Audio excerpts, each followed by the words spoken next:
But I mean, again, he doesn't know who Gabriel is, right? Because he didn't come from an Abrahamic faith. The people of Mecca were pagan. The Quran is mentioned, if this book was from other than God, they would have found in it many contradictions. If a book is without contradictions, that has no bearing on whether it comes from God or not. I've had phone books that are inerrant, but I certainly don't think God gave them. That we believe without understanding. The brother asked a very important question, that most of the scholars say that listening to music, watching movies, and most of the television programs, they're haram. So how can we have fun? Let me tell you, brother, at the outset, that having fun is permitted in Islam as long as the fun is halal fun. That the standard narrative has holes in it. The Prophet tells us because Satan or the devil sleeps over our nostrils. Those who oversleep and not pray Fajr on time, Satan urinates in their ears. I really do think Jesus was crucified and that he really was dead and buried. He thought that he was a son of God in the sense that he was specially chosen by God. I think Jesus really did think he was going to be the Messiah, the future king of Israel. I mean, that is, after all, why they crucified him.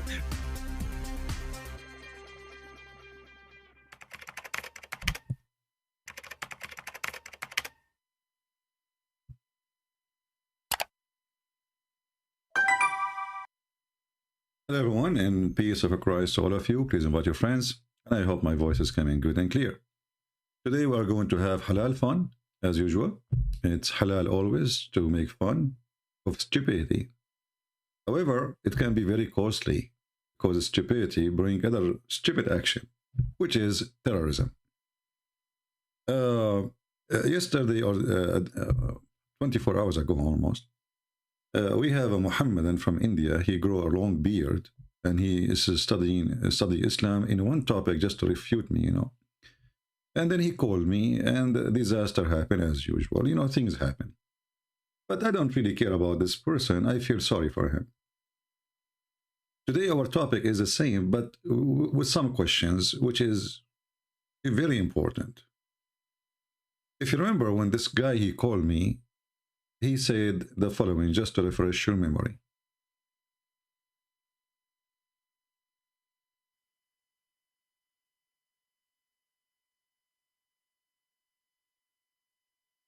Anyone? He will call me, and we will see. Skype is dead. Move the video a little bit. Okay. Here we go. Okay, actually, I'm calling you today for something I saw in your video from last week live. All right. And not about what you're talking right now. Can we talk about this black stone first, and then we go there, if you don't mind? I don't have expertise on this subject. You don't have any what? Expertise on this particular subject. Why? Aren't you a Muslim? Yes, I am a Muslim. I'm calling particularly about. Did your prophet use the black stone? Again, I do not have expertise on this particular subject. I'm saying, so why you are not? So how come you are expert about a different story, but you are not expert in this story? What happened? You are growing your beard for no reason?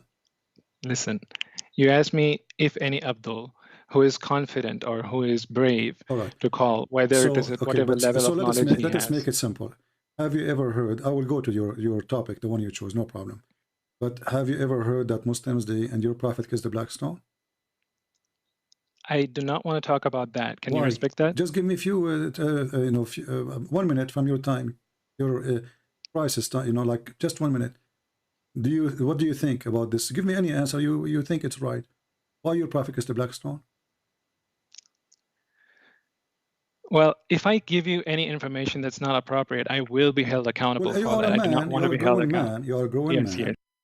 This is the problem with Mohammedans. They're afraid to say even their opinion about their belief. He will be held accountable. Well, what does that mean? He's terrified.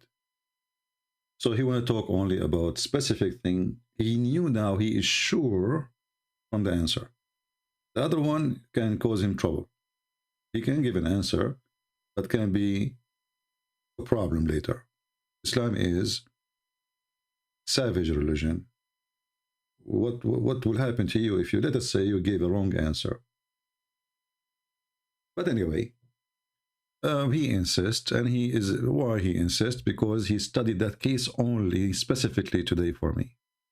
Yes. Okay. Yes. So Yes. Listen. I want you to give me here's an the answer reason of a growing man. Here's the reason I want to talk to you about. Okay. The Quran says, "I invite you to the way with certain knowledge, with knowledge of certainty." I'm not very certain about the questions that you're raising this week, but I have done my homework for the subject of al-Khidr, and I would like to address that. Yeah, but do you feel that it's fair for us to discuss on that? No problem. But you just said to me there's a verse in the Quran saying you should not believe in something is not certainty. No, I said I invite. No, he said the Quran says. He said the Quran says. You see, this is why Muslims, they prefer to speak to somebody else, because anything they will say is going to be used against them.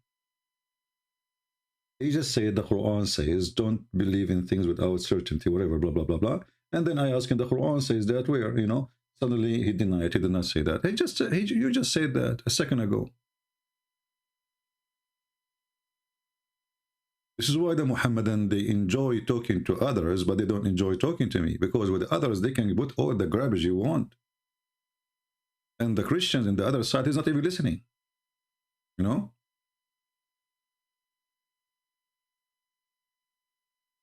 You need to listen carefully to what they say.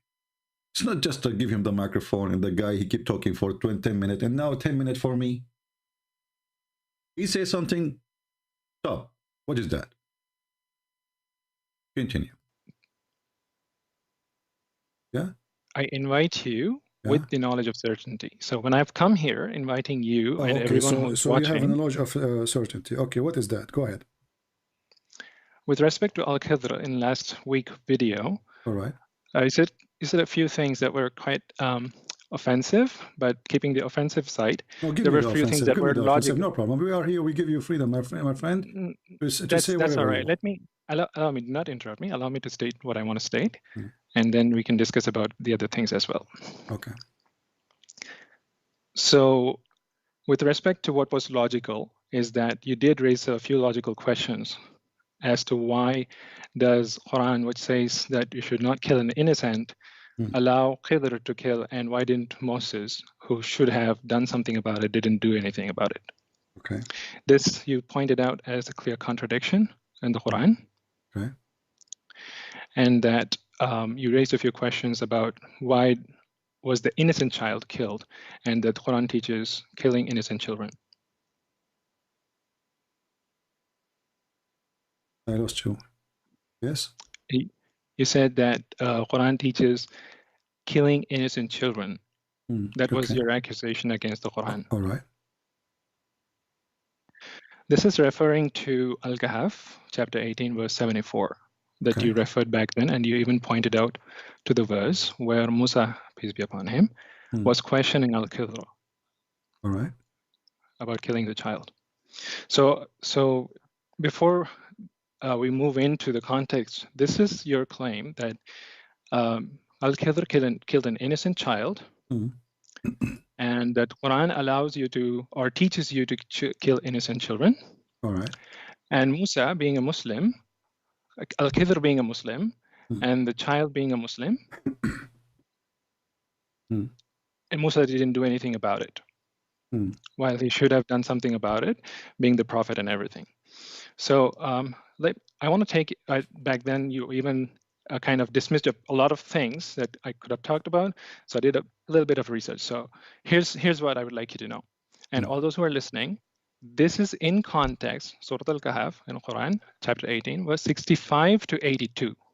This is the entire context. What you picked was one verse, which was verse 74, just to show that Musa was questioning someone, that he killed somebody. Okay. So looking at the context, let's first understand that this context is talking about Musa, who was being corrected by Musa alayhi salam, peace be upon him, being corrected for something he claimed.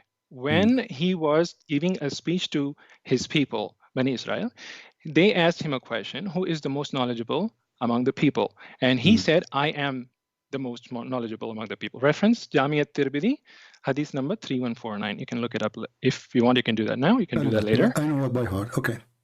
Great. And then Allah said to Prophet Moses that you should have attributed that knowledge to Allah. There are people who are more knowledgeable than you. So Al-Khidr was the person whom he pointed out to take the lesson. And when he wanted to find out how he can meet, he was given a detailed description. Okay, listen to this, guys. Moses is the prophet of Allah, supposedly. You see, Muhammad is a fraud. He lived with the Jews. Suddenly, Moses became a prophet for in his agenda. He lived with the Christians. Suddenly, Isa became a prophet in his agenda. He lived with the Sabian prophets and gods. They became his gods in his agenda. This guy is like Obama. He is a Jew with the Jew. He's a Muslim with the Muslim. He's a Christian with the Christian. In the same time, he is an atheist with the atheist. And he is a homosexual with the homosexual. He is a straight with the straight. Muhammad is no different. So, Muhammad is a fool who heard the stories. Those are stories the Jews, they tell to their children. And they are not even, the story is not even like that. Muhammad, he mixed between two stories. One about a person, his name is Gilgamesh. And the other one is about a person, his name is Moses. And none of them is true. Both stories are fictions. And as usual, Muhammad, he take any stories, he like it, he put it in his book, and he claimed that Allah is the one who told him the story. If we look at the story, as this gentleman, he said, Moses, he said, I am the most knowledgeable. Allah, he got him busted. He says, no, you are not. You are not. Okay, who? He said to him, there is a person, his name is Al-Khidr. And now it's time to send you to school. Allah decided to send Al-Khidr, Moses, to school so he can learn from Al-Khidr. That's what this guy, he said to us. Listen carefully again. Have done something about it, being the prophet and everything. So I want to take, back then you even kind of dismissed a lot of things that I could have talked about. So I did a little bit of research. So here's what I would like you to know. And all those who are listening, this is in context, Surah Al-Kahf in Quran, chapter 18, verse 65 to 82. This is the entire context. What you picked was one verse, which was verse 74, just to show that Musa was questioning someone, that he killed somebody. Okay. So looking at the context, let's first understand that this context is talking about Musa, who was being corrected by Musa alayhi salam, peace be upon him, being corrected for something he claimed. When he was giving a speech to his people, Bani Israel, they asked him a question, who is the most knowledgeable among the people? And he said, I am the most knowledgeable among the people. Reference, Jan.22, hadith number 3149. You can look it up. If you want, you can do that now. You can do that later. I know it by heart. Okay. Great. And then Allah said to Prophet Moses that you should have attributed that knowledge to Allah. There are people who are more knowledgeable than you. So Al-Khidr was the person whom he pointed out to take the lesson. And when he wanted to find out how he can meet, he was given a detailed description. The description, which involves certain particular specific instructions that he should carry a fish, and when the fish disappears, like what? He should carry a fish in a basket, and where the fish will disappear at a point where the waters meet, you will find the person whom you want to talk to. So when the fish will touch the fountain of youth or the fountain of life, the fish will come to life, right? See, you are adding something to my context. Let me give you the context, and we can discuss about this thing as well, because we're talking about verse 65 to 82. That's a big context. But you are the one who mentioned hadith, right? It's you who mentioned hadith. So we can share hadith at the same time, correct? So as long as you mention hadith, I can share hadith. So you said he gave him a sign that you carry with you a fish, but you did not tell us what will happen to the fish. Is the fish going to come to life? The hadith specifies that where the fish disappears is where you will find the person. that Okay, but you're seeking. does the fish touch the fountain of life, water, and come back to life? See, hadith, it means whatever the Prophet said. I know Okay, what the part hadith that is, my you're friend. Why you are yes, trying yes, yes. to See. rephrase? I'm asking you. So You asked the me a fish, question, I'm answering. You should the allow fish me come the back to freedom to life. answer it How properly. the fish will come back? All right, we will stop here, and I will open my Skype to give a chance to the Muslims to call us and tell us why Allah He sent Musa to school and what Musa he earned from that. Because you will see how stupid this religion is. And the reason we want Muslims to call us Muhammadans, and I want somebody he knows the topic very well, the smartest between you Muslims, Muhammadans. I challenge any Muhammadan to tell us,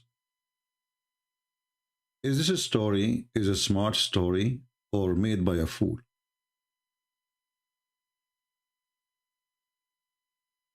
Is it a smart story, or a story made by a foolish person? Actually, Mr. Imran, I see him right now. He is in Skype. He can call me if he's listening. I don't know.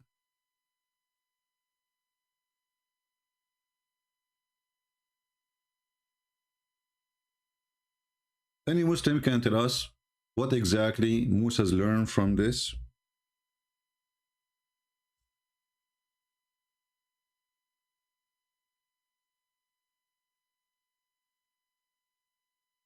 Let us see if Mr. Imran will call. Any Muhammadan? Somebody asking me, what do you think about the Mormon? The Mormon are cult like Muhammad. Why you want to be confused? It's exactly the same garbage. A guy, angels, they came to him, nobody saw them, they gave him a book, he translated the book and he gave them back the book. I'm confused. Well, if you are confused, it means you are not Christian. A true Christian will not be confused about such a silly cult like the Mormon or Muhammadan. Do we have any Muhammadan would like to call us? What exactly Musa's learned from this school? Allah, he sent Musa to school. What he learned?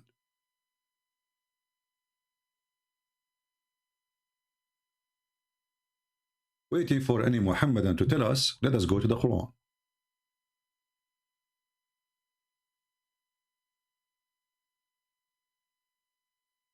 The yellow pages of Muhammad. We will notice here the story of Al-Khadr. The chapter, or the cave chapter, by the way, Al-Kahf, is one of the most fantastic chapters in the Quran, because it is the easiest way to prove Islam to be the most stupid cult, fabricated stories ever.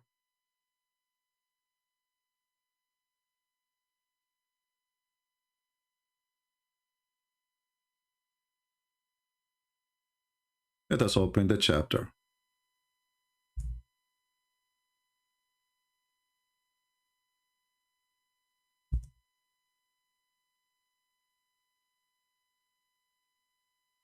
When this guy, he called me, he said that I did not show the whole story, because the whole story, you can, the whole story is stupid anyway, but the most important part of it is killing the child. Making a hole in the boat is not really important as killing a child. He's a Muslim child. So, when Allah, he sent Musa's to find Al-Khadr, the first question you ask yourself, where is Al-Khadr?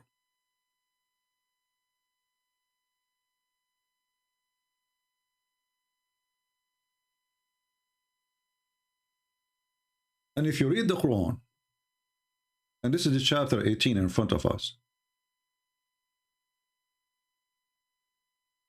you will find that the story has no contradiction, no introduction. Suddenly, the Quran talking about something weird. You can read it from the beginning to the end. Suddenly,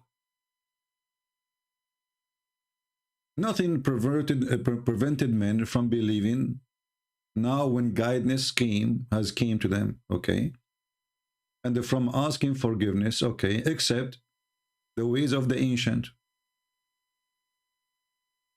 Be repeated to them. But isn't it, this is a fabulous story from the ancient? And then he says, and we send not messengers except as a giver of a glad tidings. So why Muhammad want to slaughter everybody? Is that a glad tidings? I'm going to kill you. And warners. Muhammad was not warning. Muhammad, he give you 3 days, you convert or you die. But those who disbelieve dispute with false argument. Okay, how our argument is false? And then you read the story, a false argument, guys, the sperm come from the backbone of the man. Is that a false argument? This is the argument of who? We have a God, his name is Allah. He says the sperm comes from the backbone. Christian Prince laugh at it. Who is the one making false argument? We have a book says women have a sperm coming from their ribs, from the location of the necklace specifically. Quran accused that to be a false argument. Christian Prince, he laughed at this answer. The sun set in murky water. The Muslims, they try to fix it. They say it appear, it sounds like it's a, but it's not Allah saying. No, it's Allah saying you are a liar. And Muhammad confirmed it in the hadith. Duct tape religion, they try to fix it. So false argument, but they cannot refute the argument. This is how false it is. And then you read the verse after it. This guy, he said to us, the story starts from verse number 56. Where is 56? There's no 56. I mean, there's nothing about Musa's here. Okay, we go to 57. There's nothing about Musa's here. Okay, we go to the number 58. There's there's nothing about Moses there. And then suddenly, and here he says, and those towns, like etc. He don't even tell us which town. Muslims, they have to add it between 2 brackets. We destroy them when they did wrong. Okay, but Muslims do not know where those towns are. It's just names. And then remember, suddenly here we go. Remember, okay, how they remember? Do those people know the story? Did anyone heard this story before?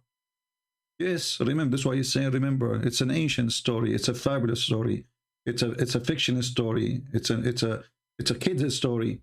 And remember when Musa said to his servant, I will not give up until I reach the junctions of the 2 seas. Okay, well, hold on. So what is when the journey started?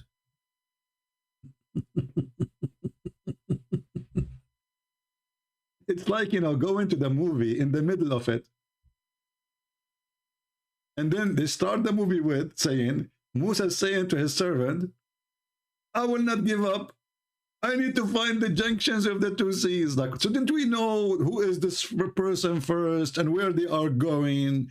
And where is the story? The guy, he told us that Musa, he made a speech. And then one person asked him, who are you? Who is the most knowledgeable? Are you the most knowledgeable? He said, yes, I am the most knowledgeable. What is the story? The Quran jumped to the middle of the story. This is why when some Abduls, they say,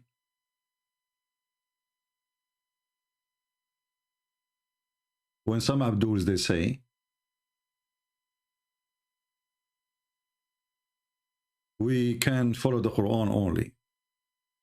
Sorry guys, the screen was not, but anyway, here we go. This is verse number 56. There's nothing there about Moses. This is verse number 57. There's nothing about Moses. This is the one talk about they don't accept because of their argument, false argument, as you see. And this is 57, nothing about Moses. And this is 58, nothing about Moses. And this is 59, there's nothing about Moses. And then suddenly, I remember when Moses said to his servant, Muhammad, he started the movie from the end. What is the story?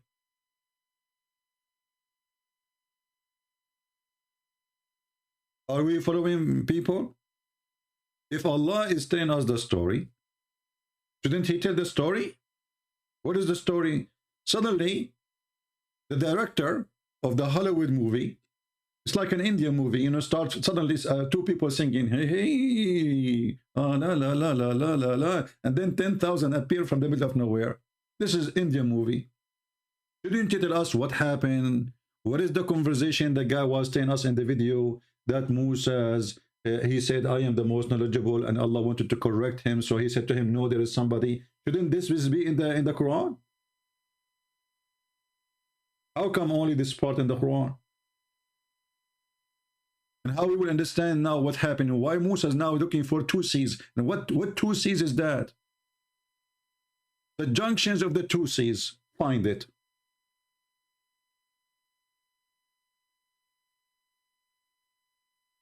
What junctions of the two seas? And then you go trying to find the junctions of the two seas just to show you the stupidity of the religion. If we ask the Muhammadan now, where is the location of the junctions of the two seas? The one Musa is looking for. Because there's many junctions. Is that Panama? Where is that? Is that the Red Sea? What junctions of two seas? What does that mean? Is that Constantinia, the Black Sea and the Mediterranean Sea? Is that the Red Sea and the Mediterranean Sea? Is that the Persian Sea? And so we go to the interpretation. You will see the Muslims are putting their finger in their mouth and they are sucking it, trying to find out where is the place. So how Moses was able to find out? Now we have satellite. If you say to me, go and find Al-Khadr, okay, I will find Al-Khadr when you take with you a fish. This is what the guy, he said to us, take with you a fish. He did not even give him direction. He did not give him an address. He did not give him a name of a city. He says, go and find Al-Khadr. Okay, how we will find Al-Khadr? Take with you a fish. So if you want to go, let's go to the video, hold on. Where we will find the location, take with you a fish. What the heck? So I can go in direction, does any direction doesn't matter? Yes, just take with you a fish. And by the way, it's not a fish, it's a wheel. Back to life, because this is how they will know the location, correct? You are not allowing me to answer. When I'm trying to answer conversation, consider yourself the funny, the fountain of life. All this time he is talking, and now he is saying you are not allowing me to answer. The second you say a statement, the Muslim, he cry, he say, you are not allowing me to answer, or you are not answering. Life, okay. The fish will come to life, right?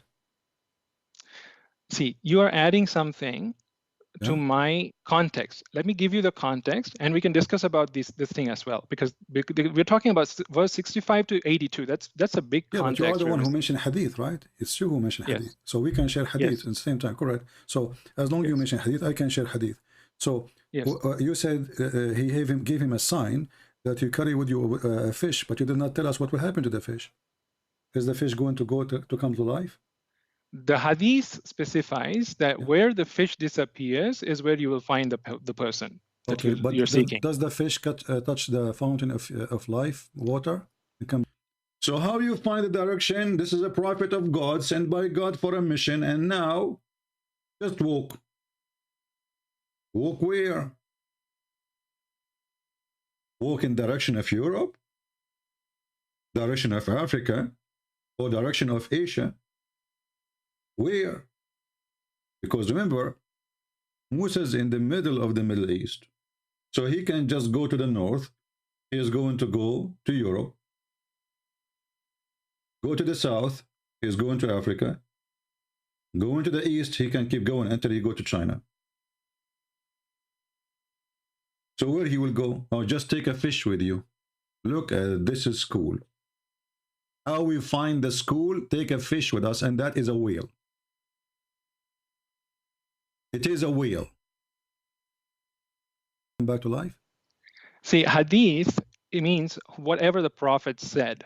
I know Okay, what the part hadith that is, my friend. Why you are trying to See. rephrase? I'm asking you. You asked me a question, I'm answering. You should allow me the freedom to answer it How properly. the fish will come back to life? Because this is how they will know the location, correct? You are not allowing me to answer. When No, I'm we are trying to having a answer conversation. Consider yourself first of all, drinking coffee with me. We don't want to jump over things. We want people to have full understanding. I'm sorry, That's why you what's are your calling name? What's your name? Christian. Okay. And this is what is sometimes is really silly. A person, he called you and he was watching your videos for a century and he knew your name is Christian Prince, and then he asked you what's your name. Like, I'm talking to who? Oh, okay, I forgot. Yeah, this is Muhammad. He was bewitched. Now he remember what's your name? Okay. Well, Christian. Yeah. First of all, you didn't allow me to give the context. All this talk, I did not give him the chance to give the context. He told us about who a person, he told him, are you the most knowledgeable? Allah told him, the whole story, and I'm not telling him, I'm not giving him a chance. I was hoping that you'd respect me enough to give context. I want you to give a full coverage of the story so people will know. Yes. As long as we started from where, from the beginning, etc. So I'm asking you, Allah, He gave them the sign, my friend. I like to go over details. Does it hurt you? Does it hurt you? To be honest, be honest with me. Does it hurt you to give us more details? So Allah, He told them to carry a fish. Okay, what the fish will do? Tell us what the fish will do. What you're doing is you're interrupting me. I'm not. I want you to give us the whole story, not a part of the story. So you haven't. Allah, did you mention to me that Allah, He told them carry with you a fish? Did you mention that? Yes. Okay, what the fish will do? Go ahead. Where the fish disappears, he will find how the fish will disappear. How the fish will disappear is not something that is given to him as a sign. The sign that's given is where the fish will disappear. See, they will not answer. That's why they fear to call me, because every single question counts and it's very serious. How the fish will disappear? It's not how the fish disappear is a sign, is the fish disappearing, because how the fish will disappear? We have a dead fish. It's not a fish, it's a whale, again. In a basket. I never heard of somebody, Musa must be a giant to carry a whale in a basket.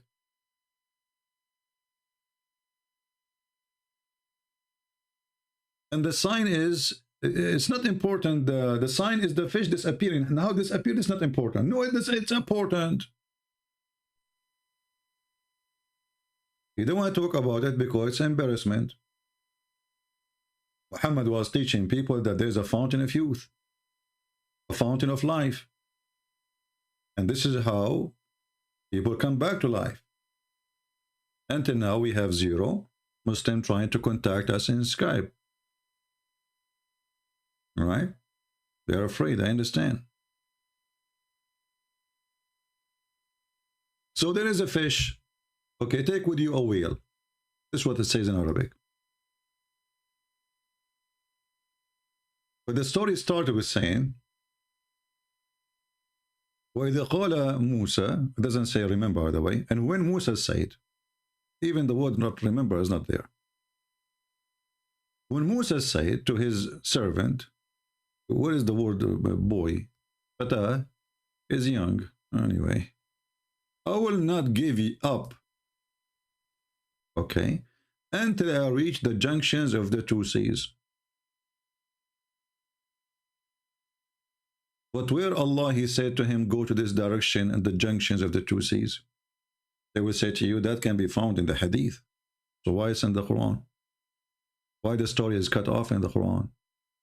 Maybe the goat ate that part? Because obviously here the story is cut off. Those guys already, obviously, traveling for a long period, to the point, Musa is saying, I'm not going to give up. You say that when you are really, at least somebody with you is giving up. Like, we don't find it. You don't say, I'm not going to give up unless you suffer from finding what you are looking for. So I will not give up until I reach the junctions of the 2 seas. Okay. Even if I spend years and years in traveling. So here we notice that Musa's is a messenger of God, and he is a leader of his nation. And now Moses is going camping and hiking, looking for knowledge. Sad guru, the one who speaks too much, he say nothing. It is time to send Moses to learn so he can be a guru. Guru Musa is going to learn from Guru Al-Khadr. And Guru Al-Khadr is nowhere to be found. Allah did not give Muhammad and Musa an address. The only thing he knew that he need to take with him a whale. And when the whale escape, how the whale will escape, they don't want to talk about it because it's embarrassment. Let us go to the hadith so we can laugh.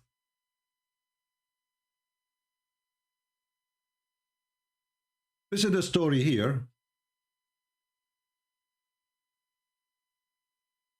This is the story this Abdul he was reading for us from. This is what he studied, you know. Like he took him to some time to study, and he was now like focus, right? So it was said to him, keep a salted fish. It's a salted fish. But in Arabic it says hutan malihan, which means salted whale, not a fish. Then take with you salted fish. Okay, who said that to him? Thereupon he said, my Lord, direct me to him. It was said to him, supposedly Allah talking, keep a salted, we will go with the fish for now, as a provision for your journey. So the salted fish is to eat it. Okay. The place where that fish would be lost, you will find that man. Look at this amazing story. You take with you a fish, take with you a sardine. When the sardine disappeared, the man is there. So he set forth where? Okay, well, take with you a fish to where? I mean, who is the crazy here? At least say to him, go north. At least say to him, go south. Just walk and take with you a fish. Dead fish. Shouldn't you say, go to Morocco, go to Egypt, go to Saudi Arabia at that time, the Arabian Peninsula? Anyway, just where he will go with the fish. Anyway, just take a fish. So he set forth, and a young slave along with him, until they came to the place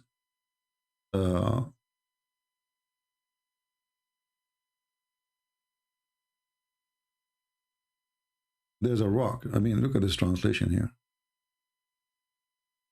I mean, this idiot who translated the thing, he think this is a name. Sakhra. Sakhra is a rock. Why you don't translate? But this is a sakhra where supposedly something will happen there. But he did not find any clue. So he proceeded on and left that young man there. Okay. The fish began to stare in water, and the water was assumed the form of an ark over the fish. So what? What is that? What? Any Muhammadan can tell us what's going on? Assume what? And so the fish began to stir in water, and the water assumed the form of an ark over the fish. Where is the water coming from?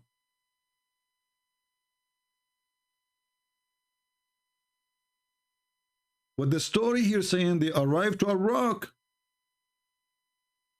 They did not find any clue. Where is the water coming from? Suddenly, just put water there. And now the fish is swimming in the water.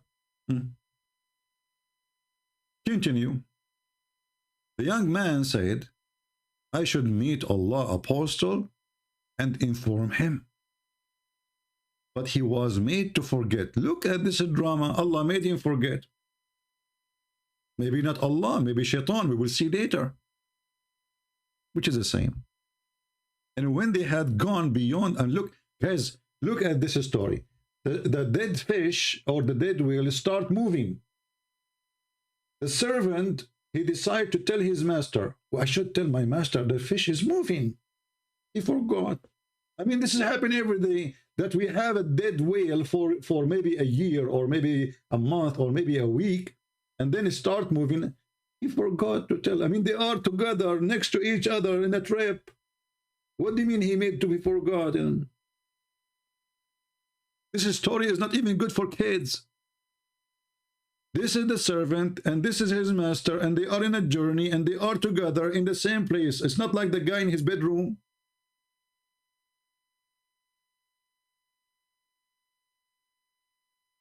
How he forgot? He was made to forget, brother. He was made. Allahu Akbar. Okay, so he saw the fish moving, brother, and he made to be forget to tell him. Okay. Conspiracy theory. Musa said to the young man, bring breakfast. Like, what the heck? Bring breakfast? It was morning then. Finally, there's some information. It was morning. So they spent the whole night there. We have been exhausted because of the journey. And Moses was not exhausted until he had crossed that particular place. Look at this, guys, how much energy he have. When he arrived there, he felt exhausted. Allah wanted him to settle down there. The destiny. So, until he arrived there to meet Al-Khidr. And then the youth was reminded and said, didn't you see as we reach the Sakhra, which means the rock, he forgot the fish? Like, what the heck? He forgot the fish. But look what happened. Moses is asking the guy to prepare a breakfast. Moses want to eat the fish, which Allah told him, keep it until you lose it. So Moses is breaking the command of Allah. He want to eat the only GPS he have. Allah gave him a GPS. It is the dead fish. Moses now is hungry. He want to eat the GPS. And this is why the servant, he remember, oh, I forgot to tell you, the yeah, the breakfast is gone. What? The breakfast, the fish. Okay.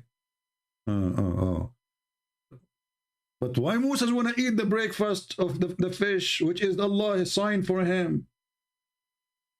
Isn't this is the GPS, the only way to find the guy? He want to eat it. What an idiot. So he said, you know, when we arrived to the Sakhra, which means the rock, I forgot the fish, and Satan alone, who was made me forgetful. Forgetful? I like this word, forgetful. Of it, shaitan. It was shaitan, brother. It looked like destiny controlled not by Allah, only controlled by shaitan. Isn't it you Muslim, you say that everything happened to you, done to you, is made by Allah? So how shaitan made him forget? I will tell you. Allah make shaitan make you forget. Okay. Yeah. Crazy glue. It is strange that he has been able to find the way to the ocean too. Look how he knew this. The guy, he lost the fish. How he knew now that the fish is in the ocean and find his way to the ocean. So suddenly there is water, and then suddenly there's an ocean. He said, this is what we sought for us. Then they return, retracting their steps. And then the companion, he pointed to him the location where the fish had been lost. Moses began to search him there. He suddenly saw Al-Khadr warped in a cloth and laying on his back. Oh boy. Al-Khadr laying on his back. Take a note. Prophet of Allah, they lay in their back, not in their side. There's a fatwa, by the way, about you should not lay in your belly, because if you do that, Shaitan will do boom boom to you. Genie. He said to him, Assalamu alaikum. Look at this. The Khadr speak Arabic. Oh, speak Hebrew, sorry. He removed his clothes from his face. The guy is covering his face, like in the movies, you know. And he said, Wa alaykum salam. Who are you? Look at the question, like, who are you? He said, Musa, I am Mushay Habibi. He said, who is Mushay Habibi? He said, Mushay from the children of Israel. He said, what brought you here? Look at the investigation now. It's a deep investigation. He said, I have come so that you may teach me what you have been taught of righteousness. Stop. So the purpose to come here is to learn righteousness. Any Muslim have a comment? Any Muhammadan? What is the purpose of Musa to come here? To learn righteousness.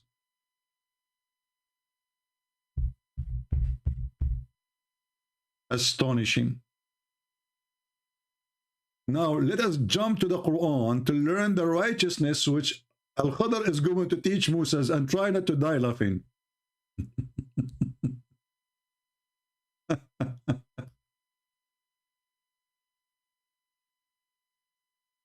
So when they arrive to the junctions of the two seas, which God knows where, actually, hold on. I wanted to show you where the junctions of the two seas, just to show you how the Muslims they try to figure out their religion. This is in chapter 18, verse number 61. 1861. We go here.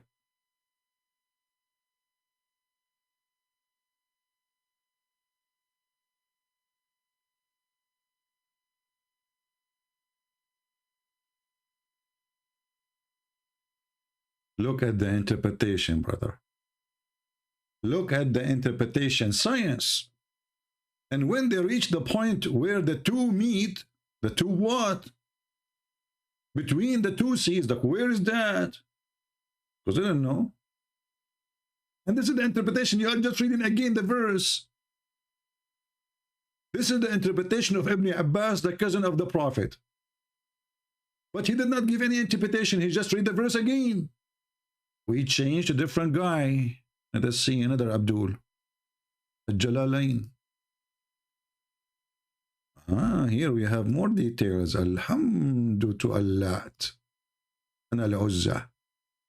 So when they reach the junctions, the juncture between the two seas, they forgot their fish.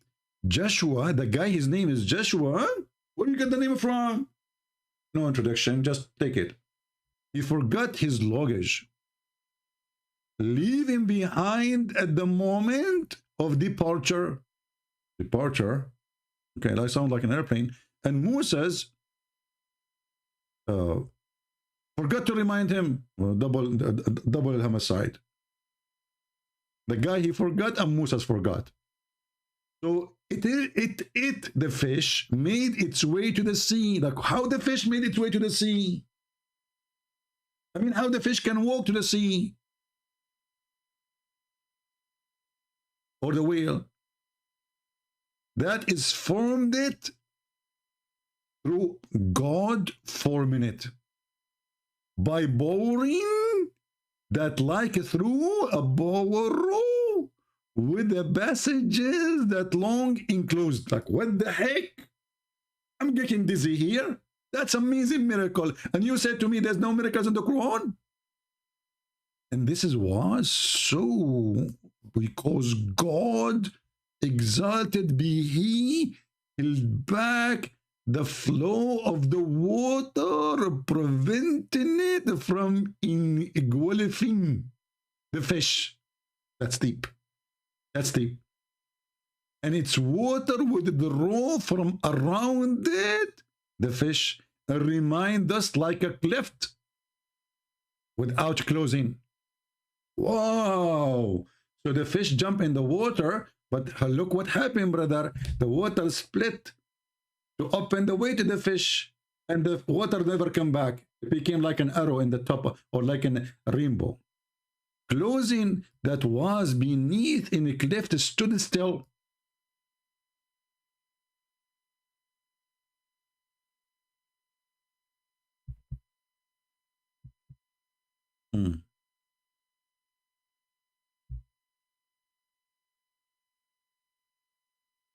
You know what? I think this is not enough. I need to see what Ibn Kathir he say about this. Hold on. He is smarter than those because he is coming from a newer generation. He's like a YouTuber of his time. Yeah, this is exactly Ibn Kathir. He tried to fix the stupidity in his religion by lying. The biggest liar ever, Ibn Kathir. He is the YouTuber of his time, trying to refute the Christians and how they laugh at him. I mean, Muhammad. So we go, let's see, I will put it in the screen for you. Give me a second. We go to...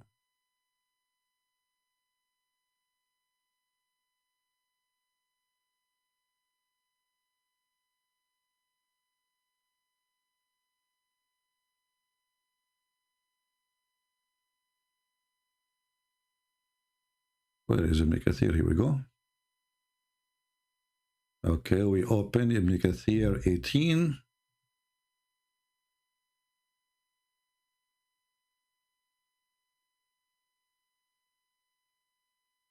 It's fun, isn't it? I'm sure many of you now feel like, you know, going back on time when you were a kid watching Mickey Mouse. This is Mickey. Mouse is coming.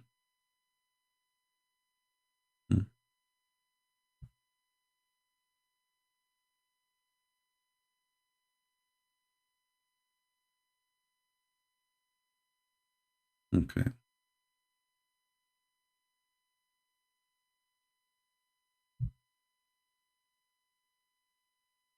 All right, here, this is Ibn Kathir here. He had been commanded to carry salted fish with him, and it had been said to him, when you lose the fish, it will be a sign that you have reached the right place. So they set out and traveled until reached the junctions of the two seas, where there was a spring called Ainul Hayat. The guy, he refused to talk about it in the video. Remember, I asked him? Because it's an embarrassment. The spring of life. Somebody call the pirate of the Caribbean and tell them right now, we found the fountain of youth. If you like to drink from it, we have some of it in the tafsir of Ibn Kathir and the hadith of Muhammad. The spring of life is here. You want some? I will send it to you all the way to Kashmir. The spring of life is here. So this is how the fish come back to life, the whale, because simply come in touch with the water of a spring of life, which nobody come in touch with it and not come back to life. Actually, that's why I'm alive. By the way, I died long time ago, long centuries ago. But what happened, brother, I know the location of the spring of life. So I went there, you know, I told my friends, when I die, take me there, so put some drops in my, you know, nose and my toes. And then, you know, I became alive, and now I'm alive forever. So here it says, there was a spring called Al-Hayat. Al-Hayat in Arabic means the life. Ayn al-Hayat. Ayn in Arabic means eye. But we use the same word for a spring, like eye of a water, you know, eye of a spring of water. So Ayn al-Hayat, the spring of life, and they went to sleep there. And the fish felt the drop of that water. So it come back to life. Look at this. Look at this. Hold on. I want to go back to the Quran. Is that the Quran who says that we Christians, we have false argument?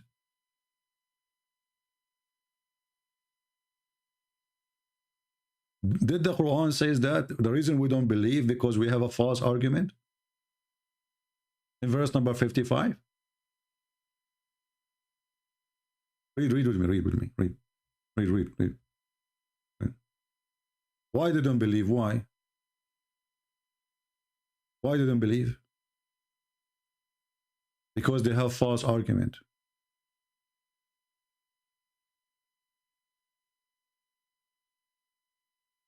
It's obvious.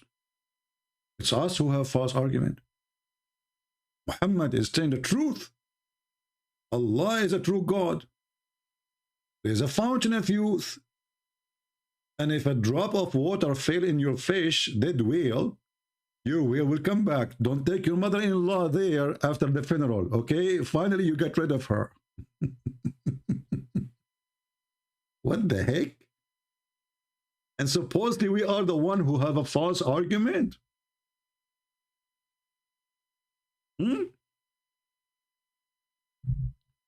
False argument. We do have false argument. And you do have a true argument. That there is a prophet, his name is Moshe. He was sent to school. He did not know the address. He take with him a fish. The fish is dead and salted. He put it in a basket. When he walk in the street, walking down street, la la la la la la la la la la la, carry my fish. Why you carry your fish? This is my GPS at that time. So they have false argument. We Muslims, we have the true argument. Okay, Christian friends. Do you have a salted whale? No. See, you have a false argument.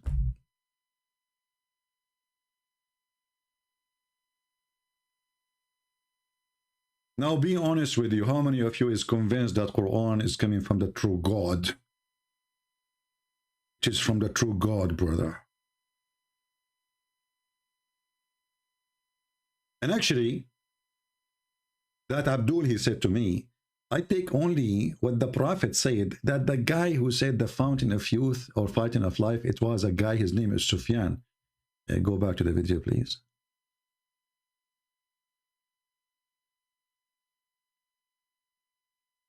And this guy, he put this picture there because he knew he's going to be famous.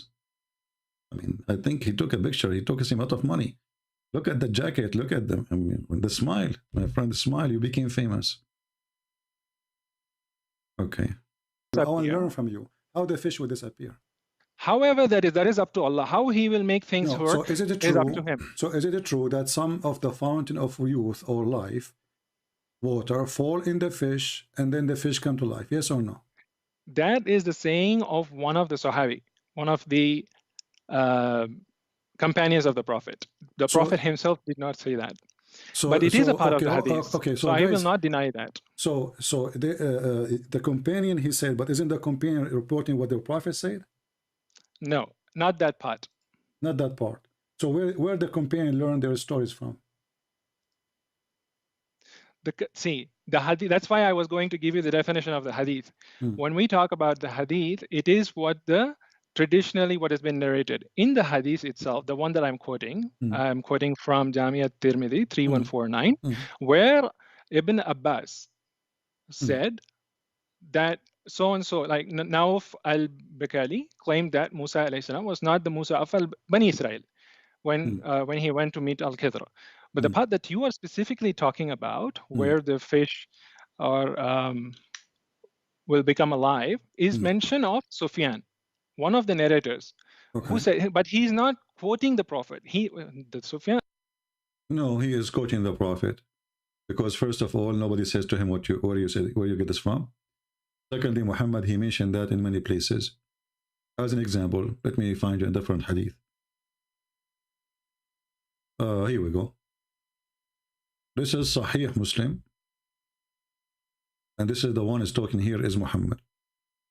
Sahih Muslim 182a, as you see in the screen. All mankind they will be resurrected from death by the water of life, which is going to be ejaculate. And this is why this guy, you remember this guy, what his name? Abu Layth, Mufti Layth. The Muslim gets so upset from him when he wear the umbrella, he put the umbrella in his head because Allah will ejaculate. So here, the people who they are dead,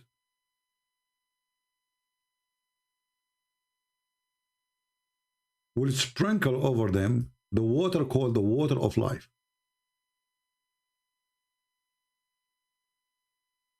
And that will bring them back from the dead.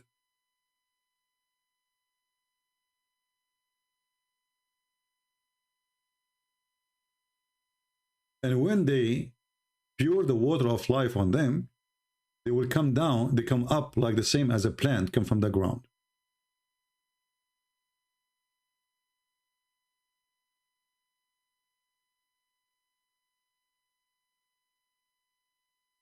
So when this Abdul, he says, this is not the prophet saying that. Well, your prophet is obsessed with the fountain of life.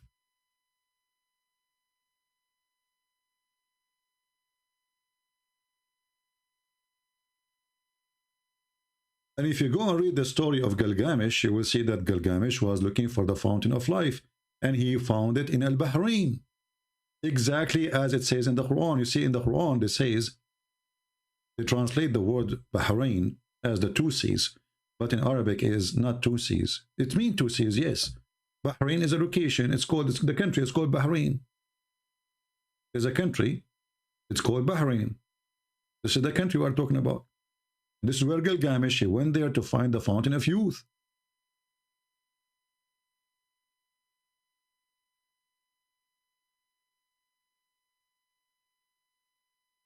So here, when it says,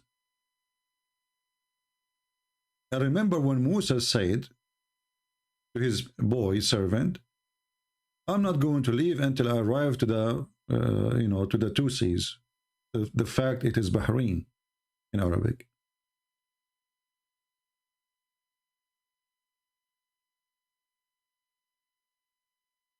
This is what Bahrain, the name of the country, mean.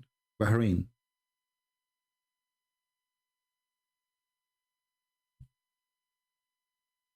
And this is where Muhammad, he got his story from, proving to us again that he's a fraud. And then, the title is our video. Until now, there's not a single Muslim there to call us. Take a note. Even I text the guy, he was online. I text him to call me, Imran Fazil. He went, actually it says available. Let us call him, Maybe we can get him for a dinner.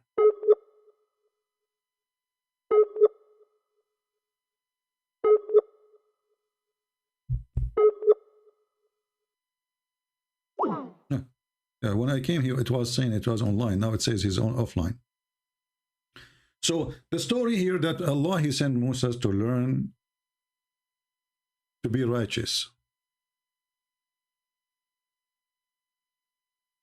But then we find that Moses is not learning righteousness. He's learning evil. Because Al-Khadr, and by the way, his name is Al-Khadr. How many of you knows what Al-Khadr means? When the Muslims, they say Al-Khadr, that alone is a fiction story. Al-Khadr means Mr. Green. Why he was called Green? Because when he sat in any floor, even if the grass is dead, the grass will turn green. Why is that?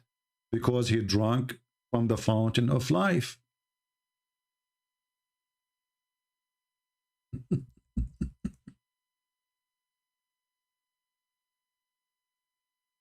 And I find it funny and astonishing. There is somebody, you see like some few blonde people converting to Islam, or even not blonde, wherever they are. I find it astonishing that how stupid those people are not to see what we see. Is this really what make you convert to this garbage?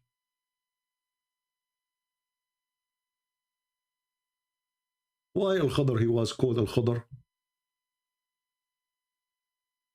Any Muslim can tell us? Is it true because he drank from the fountain of youth?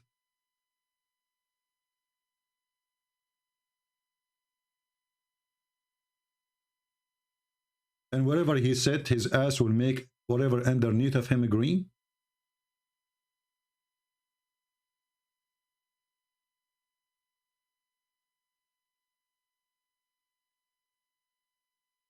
Let us find a hadith. Here we go. This is Al-Bukhari. They will say to you, it's weak, this is weak, this is weak, this can't be true. Prophet, he did not teach us stupid things. This is not true. Mr. Green, he was called green because whatever his ass set, it turned green.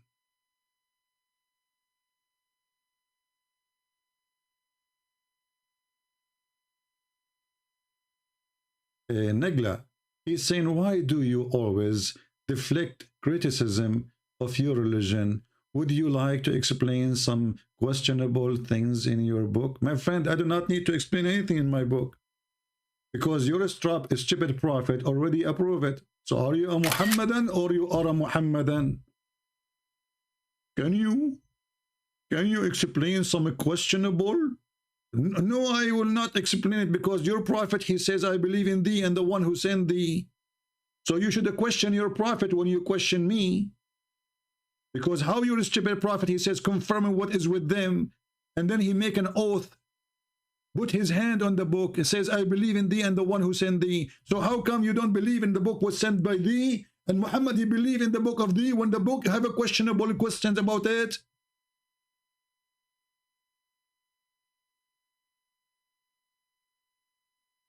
Are you afraid to show the proper narration? Abdul, this is Al-Bukhari. Proper narration. Here we go. Are you afraid to show the proper narration? It's Al-Bukhari, Abdul. Are you afraid to show the proper narration? Just go. Just let your dad talk to me. So the Prophet said Al-Khadr was named so because he sat over the barn, white land turned green. With the plantation after he sat over it. Brother, Al-Khadr, he dropped from his ass the fountain of youth water. Not only he drank from the fountain of youth and he alive until now. By the way, Al-Khadr, according to Muslims, he attended the funeral of Noah, and he was in the funeral of Moses, and he was in the funeral of Muhammad.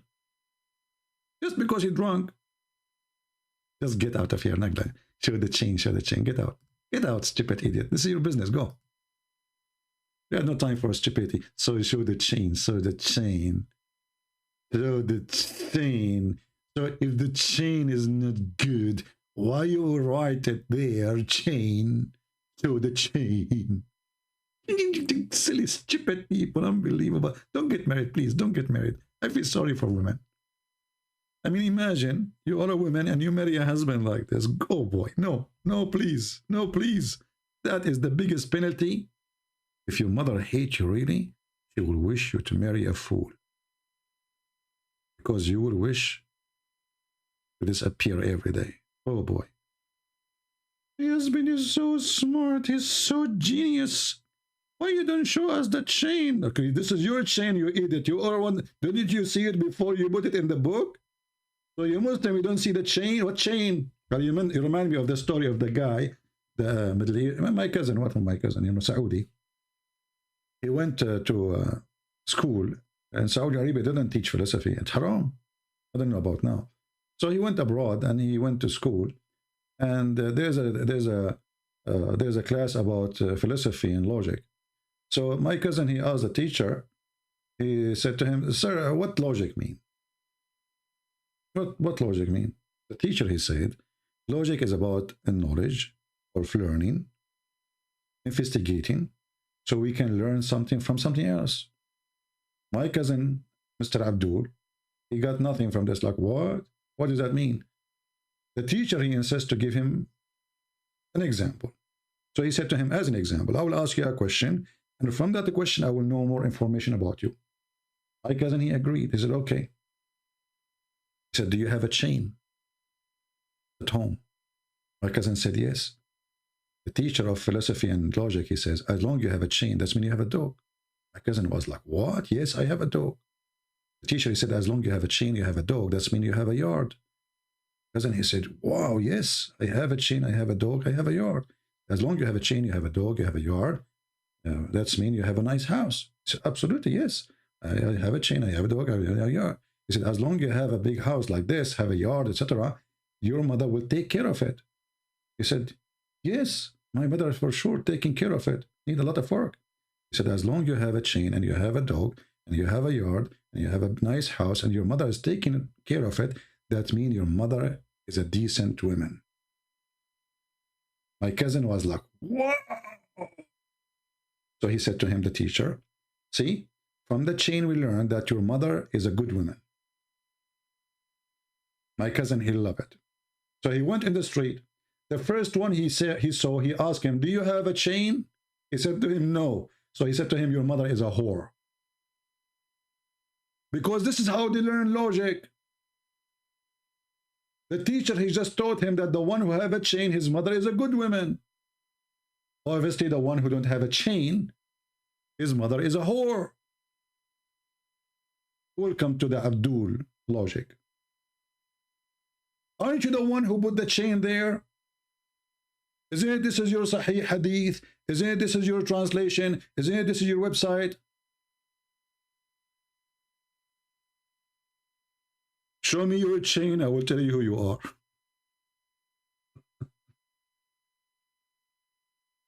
Anyway. Very logical, very deep.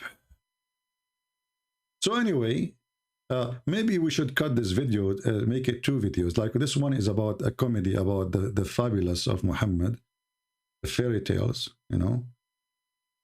Yeah. Anyone dare to call me? Be honest. What are you afraid of from? What are you afraid of from? What you will lose anyway? Your dignity? Are you afraid to show your stupidity? There's not a single one of you is smart to speak to me. The truth hurt. And listen.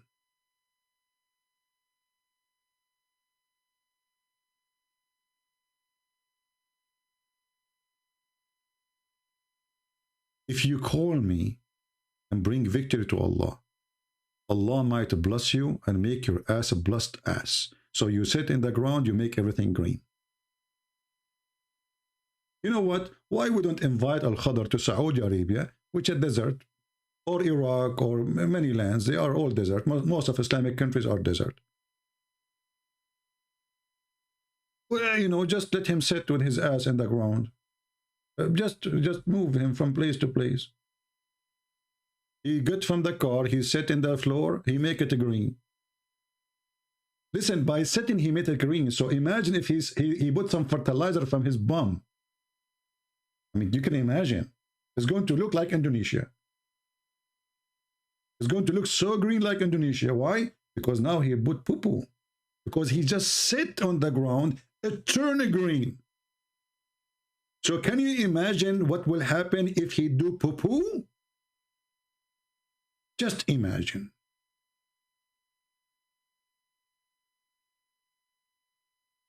Are you going to say your prophet is not telling the truth?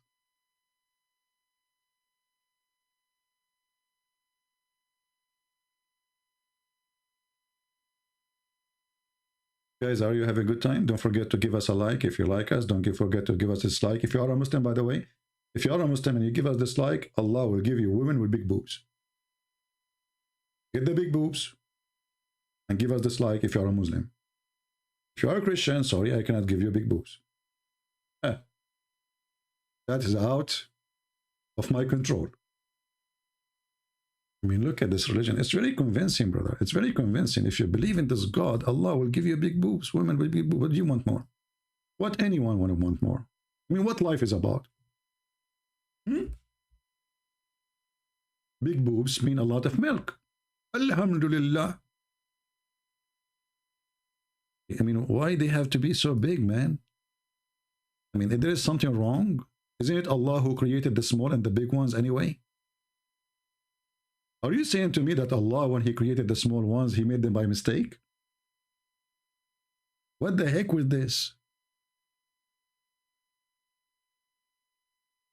You know what? I can increase the view of my videos just by making a promise of big boobs. If you are a Muslim and you like to earn the big boobs, share my link. Booby, booby, booby. This is God.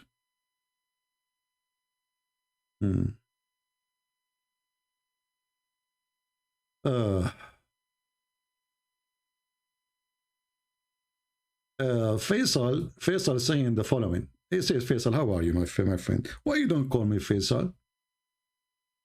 I will take what you said and put it in the screen. And I want you to keep posting things because we can use them in a very nice way. So look what Faisal he's saying. فيصل المطيري مطيري انت مطيري شنو هذا؟ يقول قلنا احنا قرايب يا مطيري. فيصل المطيري. CP, you are a shame and disgrace to your family. You were not raised well as a kid. I can tell you were bullied. Look, hold on. What if I show you the hadith that the prophet was bullied? Are you talking about Muhammad or about me? You can tell that nobody can bully me. I'm the last one who can anyone do bully with him. You can tell. I mean, do you see how much I am not confident? You can bully me. I will whip the floor with you in 2 seconds. But as I know that your prophet was bullied, and he was a bully too. Actually, even your God was a bully. Look, let us go there. Allah, he decided to bully the uncle of Muhammad. Can you believe it? Look, we have a bully. The whole Quran is a bully book. Bully bull. Is that God talking? Perish the hand of the father of the flame. Perish he, and no profit for him, and all his wealth will not gain. Brent soon will be in fire, blazing flame. And okay, you know what? His wife. Okay, his wife. Let me tell you about his wife. His wife, she will carry a robe. Is going to make from from leaves around her neck. Okay, and she will be carrying wood for fuel. Okay, bully, you know. And the robe will be twisted. A robe from palm life fiber, brother. Isn't it? This is a bully. What is this? This is how God he taught. This is a God who can do nothing about it. I mean, who are you? You are God. Who is this guy? Is a guy. Can you believe that there is a God who is the Almighty? He go to his office to bully a guy in YouTube. Abu Lahab, he made a YouTube about the Prophet. The Prophet complained to Allah. Allah sent him the solution. I'm going to bully him, okay? Don't worry.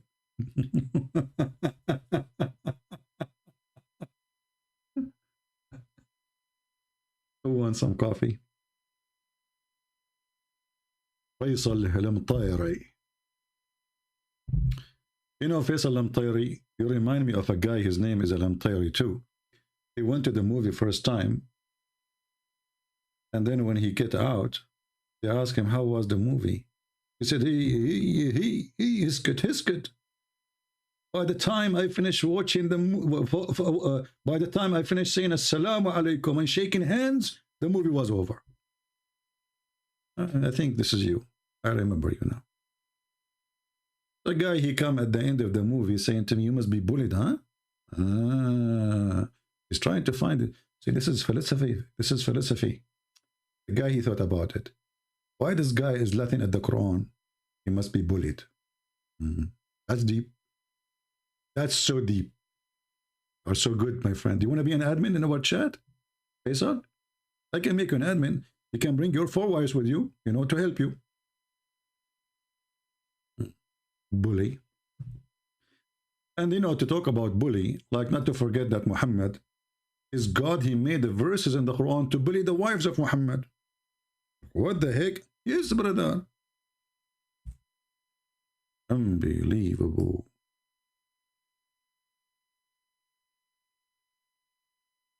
Look at this. The wives of Muhammad are fighting with Muhammad because he's a perverted man. And look at this, brother. I will take a break from the story about Musa's now. Maybe we continue next time in the video. But let's stop here. When the Prophet disclosed matter of confidence to one of his consorts, okay, and she divulged, I don't know how to read this word, sorry, I'm an Arab, to another, like what the heck? And Allah made it known to him. He confirmed the part, therefore, and he repudiated. What the heck is this? A part? This is God talking? Okay, let me tell you now. So Muhammad, he told his wife something. The wife told the other wife something else. And he told something. So saying something, he told her, she told something. Then the other wife, she told something to Muhammad about the something she told from the first wife. And then Allah, he informed the Prophet about the something. You know the thing? I mean, this is God talking. Muhammad told his wife, and the wife told the other wife, and the other wife told the other wife, and then the other wife, and then Allah, he told him what they are talking about, which he said to them. That's deep. This is God talking. It must be from God. And then look at the miracle. She said to him, who told you this? He said, he told me who knows. Like what? The all-knowing. What do you mean he told you? You are the one who told him the story. I mean, the guy is the first one who told them the story, or what he promised. And then she said to him, who told you that? He told me the all-knowing. But you are the one who told them the story.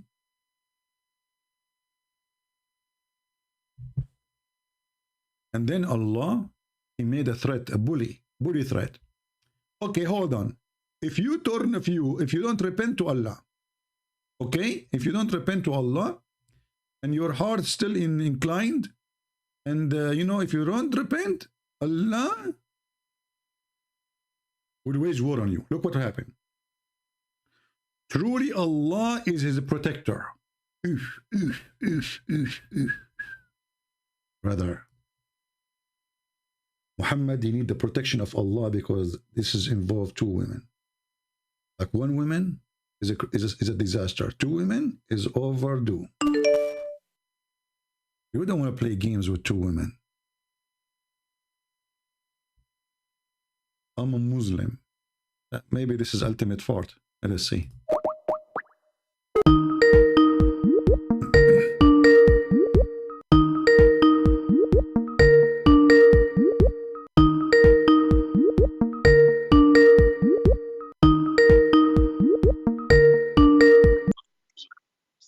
Hello?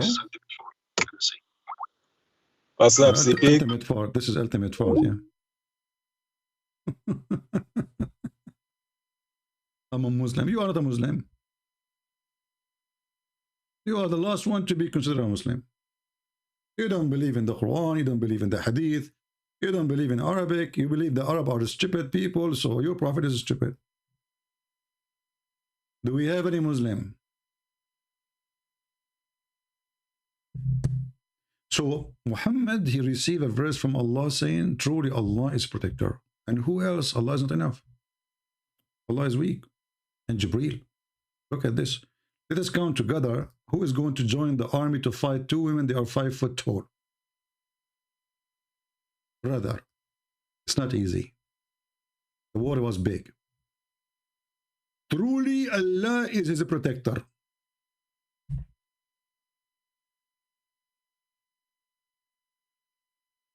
Can you imagine the threat the Prophet, peace be upon him, is facing? Two women against one man. Not enough. And Jibreel. Not enough. And every righteous Abdul. Not enough. And furthermore, the angels. All of this against two women. If Allah protect him already, why we need Jibreel, and why we need the righteous Muslims, and why we need the furthermore the angels? Is that a book written by a Mickey Mouse or by God? The Bible says, if God is with me, who could be against me? That's it. God was with me. What Jibreel? What, you know? Allah, He's a protector. It's over.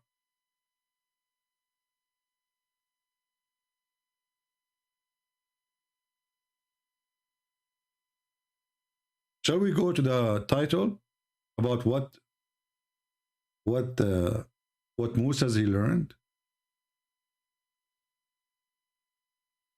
Or we should make it in different video, like make second term video. What do you think?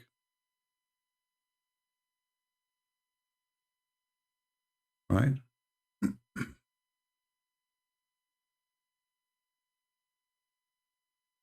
A Christian Prince fan channel. My friend, you are acting like the Muslims now. You are trying to change our topic to make it about something else. Secondly, how many times we say that if a Muslim, he quote a verse, read the chapter and you will see it's not what they are saying. Why you are being foolish? People are foolish. Are you trying to make Islam escape the humiliation now? So you want to talk about the Bible? That's what Muslims do. They just talk about your Bible because you don't want to talk about his Quran. It's embarrassing. Some Christians are no different. They are the same. Foolishness is their signature. When we are done, we say, you know, let's talk about other things. We can do that. Why in the middle, you know? The Muslim they say, who cares what the Muslim says? What do you expect the Muslim says?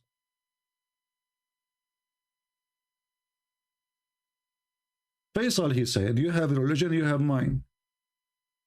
Faisal, that is the most stupid statement ever I heard. So if you have your religion, I have mine, why your Quran keep calling us names?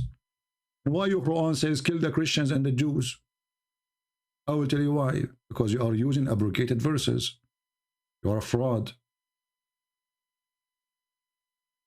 Muhammad, he said that verse when he was weak.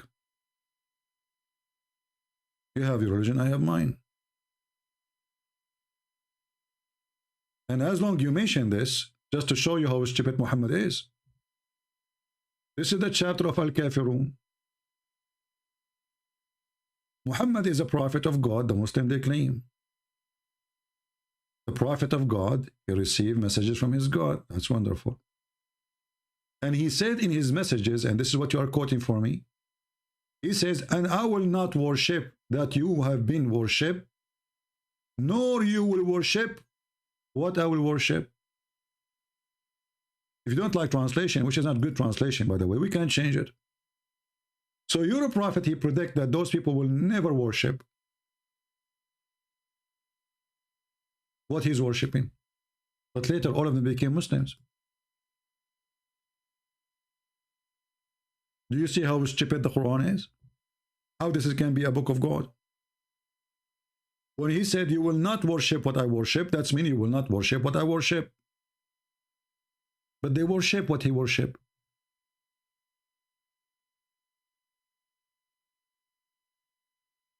Do you see it? Go and read the book. It's called Asbab al-Nuzul. Or read any interpretation. He was speaking to people who later all of them became Muslims. So how he said to them, you will not worship what I worship, and I will not worship what you worship. And later all of them, they worship together the same what they worship. Stupid Quran. Copy-paste people. Nobody want to use his brain. Your brain is not useful the same as the ass of Al-Khadr. The ass of Al-Khadr, may Allah bless his ass, obviously his ass is blessed, is more useful. I did read the whole chapter. What the whole verse, idiot? It says, you will not worship what I worship, and I will not worship what you worship. You have your belief, I have mine. Later, all of them, they worship what he worship. Idiot.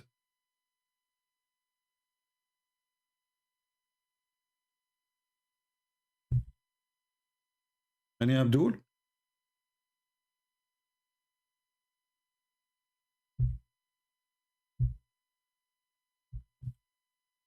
Anyone?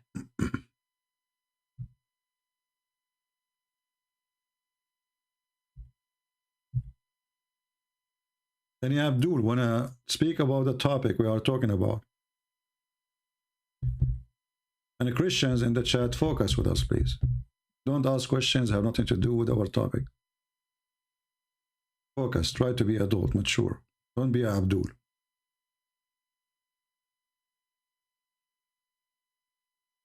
Any Abdul?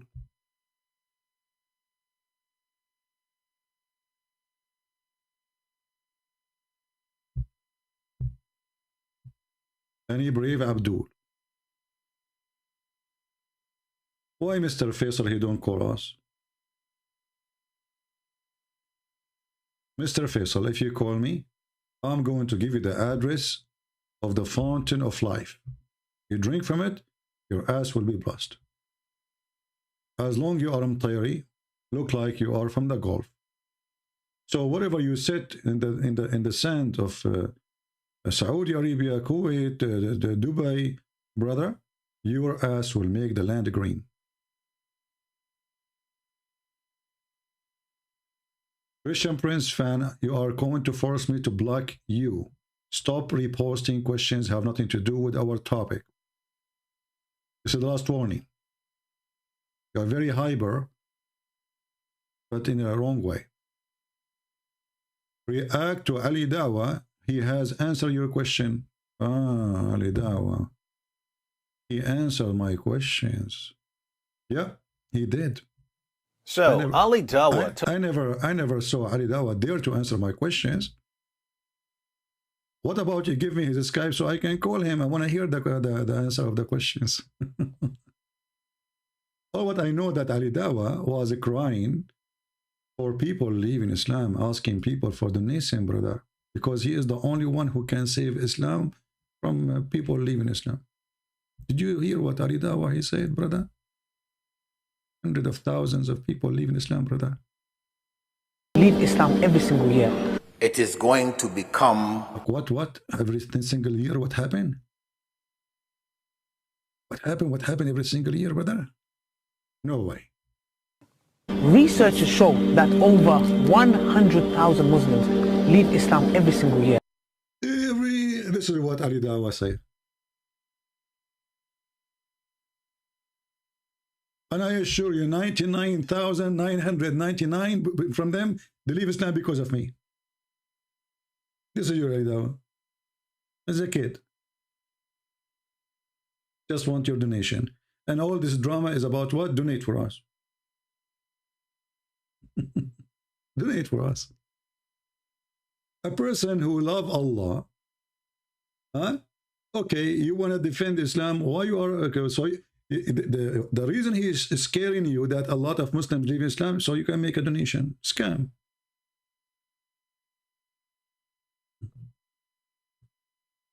Ultimate part, he keep texting me.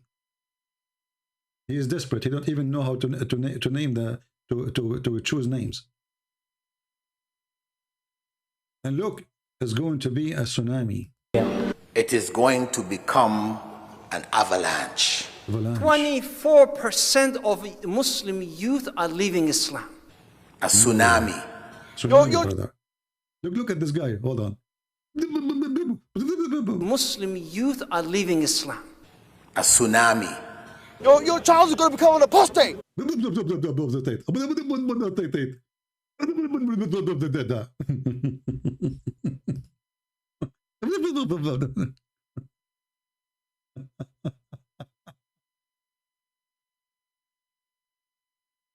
Abdul, I challenge all your Abduls to give me their Skype. I will call them right now.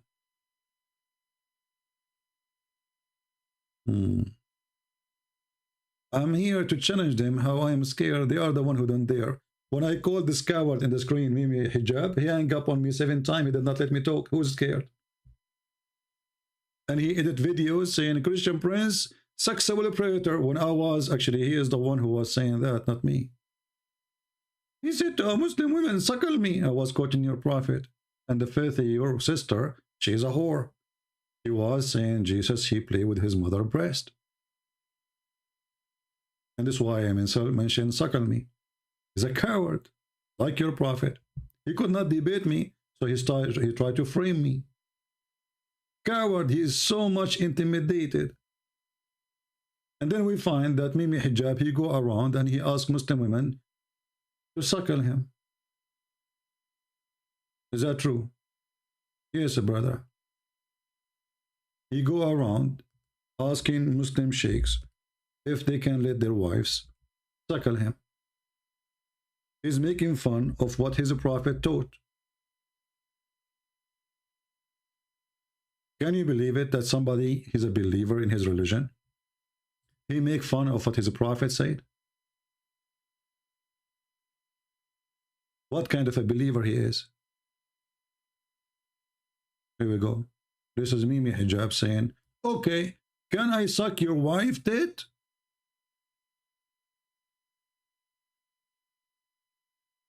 You see the cowards? They could not debate me. They tried to frame me. Sexual predator, Christian Prince. Why? Because I'm quoting your prophet and your wife, your sister, she was filthy, insulting Jesus. It's in front of you. Are you afraid? Are you afraid of what Mimi Hijab is doing? Okay, can I suck your wife tits? He's speaking that to a sheikh. His name is Muhammad. He's not asking, he's not saying that to a Christian. He's saying that to a sheikh. A sheikh who defending Islam, saying, well, this is what the prophet taught. And not only that, actually, this was verses in the Quran. Breastfeeding and suckling for adult was in the Quran. The Muslim, they claim that a goat ate it. I believe that the one who ate it is Mimi Hijab and people of his likeness. They were ashamed of it. And I will tell you why this is a lie about the goat eating the verses. Don't the Muslims, they say that we memorize the Quran by heart? Correct, people? Don't they say that? Okay. The goat ate pages. She did not eat your memory.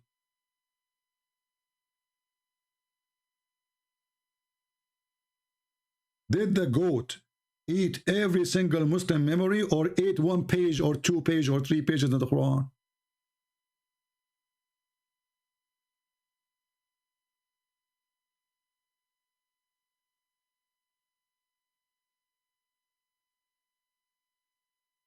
Any Abdul?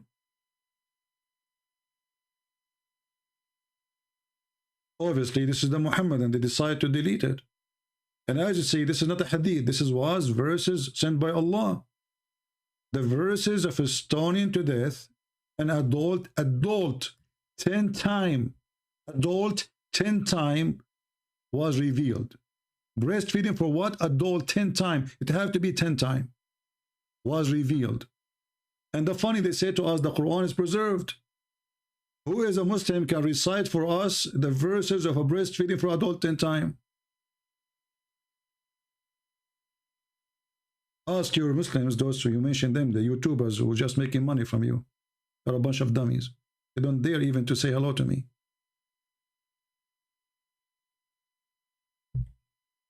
The meaning of life? The meaning of life? What meaning of life? Muhammad, he asked him a question even about spirit he do not know. What's the meaning of life? What meaning of life? Look what you believe in. The meaning of life is that you have a wife, she can give her breast to a stranger, and he have to suck it 10 different times. This is the only meaning of life in Islam. And not only that, the wife of Muhammad, she was ordering her nieces and her sisters to suckle adult men.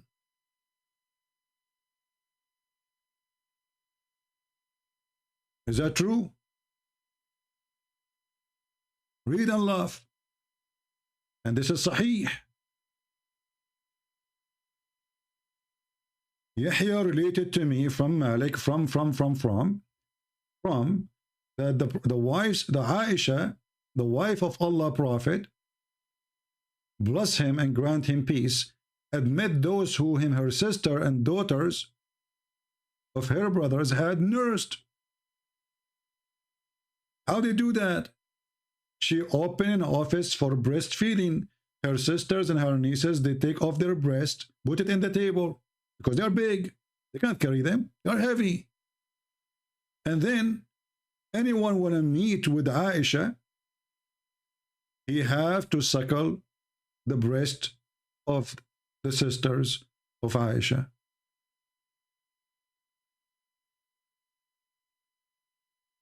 Let us show you more hadith.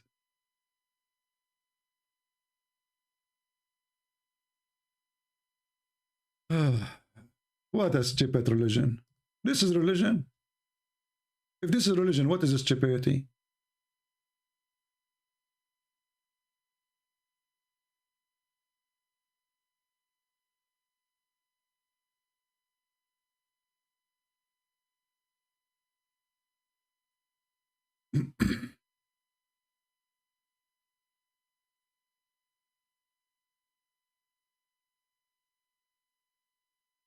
And this is your prophet teaching Muslim women to suckle a man.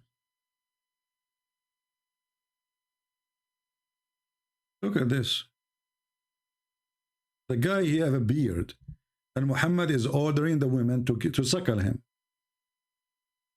All of this is Sahih Hadith. And Aisha, she is ordering the same.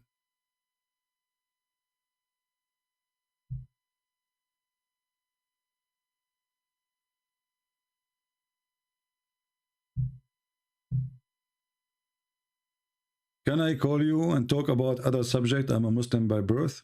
Maybe this is, let us see, false Muslim or ultimate.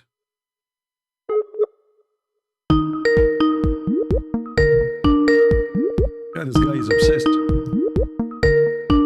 He cannot give up. That's it. Trying to retain his honor, which is all over the floor, if you have any. He's not answering. So listen, the title today is why Allah sent Moses to school. The answer is to kill a boy, to make a hole in a boat which will cause it to be drowned, and to learn that he should not be decent. Like the story later speak about a wall was going to collapse, and if the wall collapsed, those people who they were not nice to Al-Khadr, they will find a treasure. This is why Allah, he sent Moses to learn. This is the knowledge. He kill a boy, he have no guilt, he never commit any crime.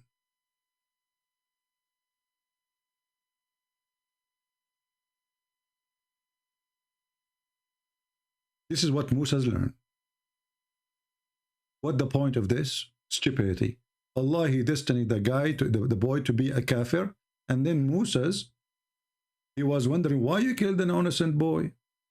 Al-Khadr is teaching him, well, I killed him because Allah revealed to me. What is the knowledge in that? What Moses learned? How stupid is that? And then he made a hole in a ship, the ship which is carrying them in the water. And the purpose is that when the pirate they come, they will not take the ship. But you made a hole, and the only way for those pirates will not take it if it's not usable no more. That's mean the ship is drowning. So what is the wisdom in that?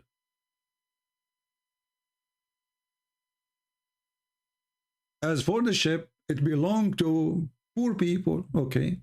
make in a working in the sea. Okay, so I wish to make a defect damage in it, as they were kings after them to size the ship. First of all, why a king want to size a ship of a poor people, which means it's useless? A king?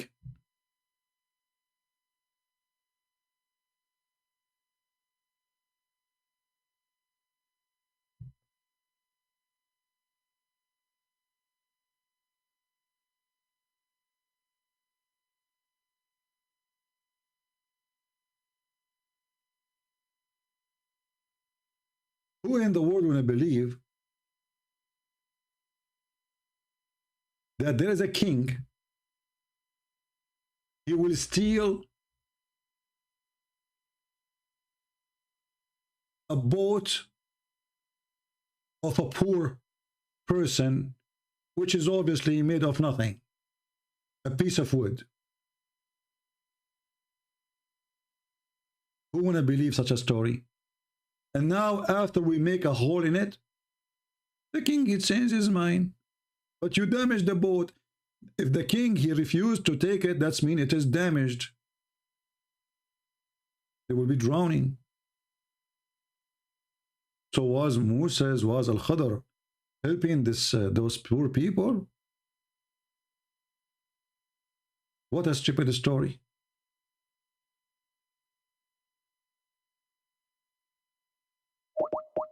This guy is saying it's good time to call you, and calling him, he's not answering.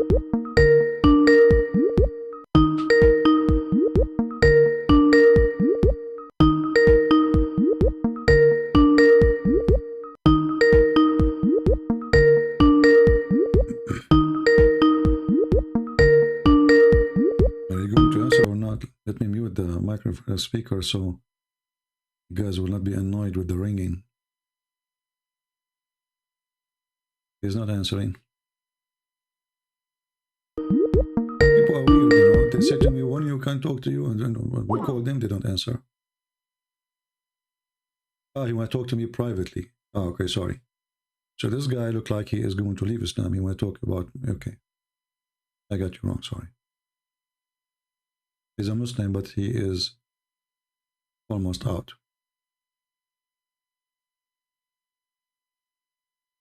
Hashim Hash, I don't know, I heard the ultimate fort when you called me. You are not ultimate fort? There's a very famous scholar, Muslim scholar, his name is Ultimate Fort. I don't know if you heard of him.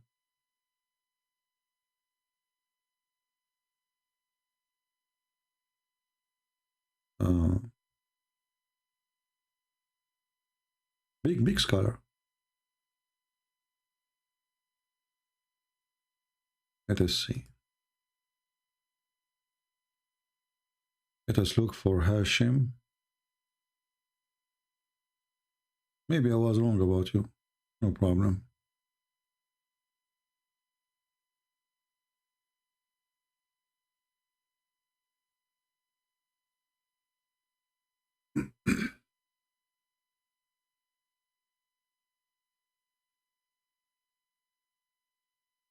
Okay. Hashim, where is Hashim?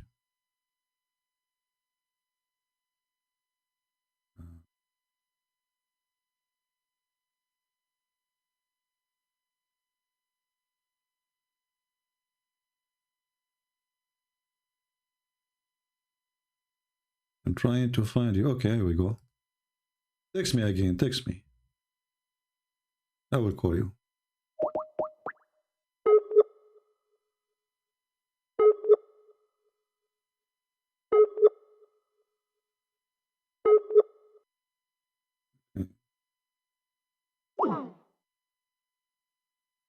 Calling the wrong guy, hold on.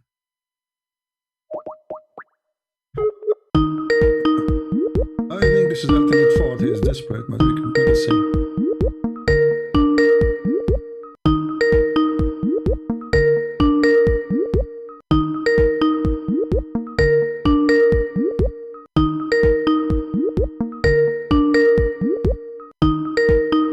Okay, we will mute the speakers so you guys don't get annoyed. Answer, Hashim.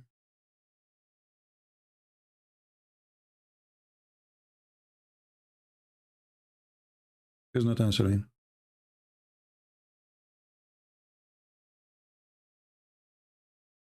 I know what we'll do with those people. Even ultimate fault, he don't want to answer.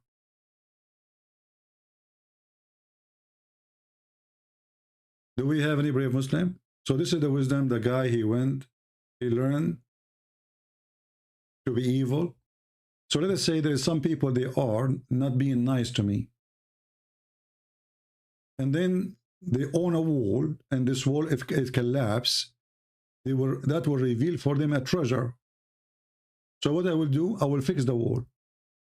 So they will not get the treasure. Is that the righteousness? Remember, Allah, he sent Moses to learn from Al-Khadr righteousness. And righteousness is that there is people who they are not nice to Al-Khadr.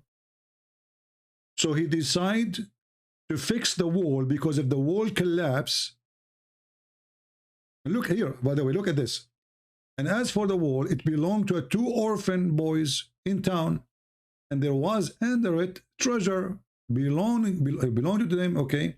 And their father was a righteous man, okay?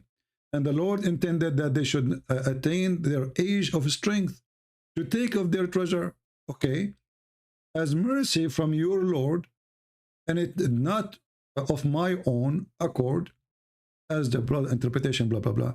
So there is 2 kids in the town, and they are orphan, and the wall belonged to them. So now if the wall collapses, the kids, you know, the others will take, but hold on, you know, this is, the story here is very silly and very stupid. How many orphans in this earth, they are being treated misjustly? Why Allah don't fix their walls? And what does this have to do with righteousness? What about teaching people righteousness to give the money to the orphans? Fixing the wall will not change anything, because sooner or later the wall will collapse again. And if collapse when they are old will not make any difference, still people can take it if they are unjust. This is teaching righteousness. Where is righteousness here?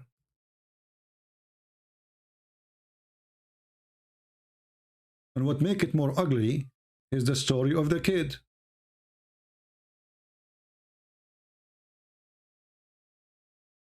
Do we have any Abdul?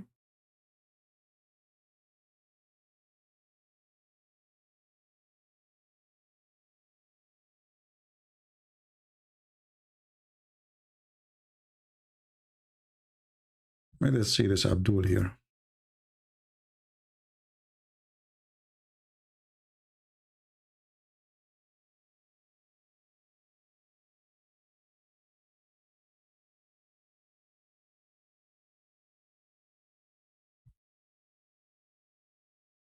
Well, this Abdul is not answering. I called him many times.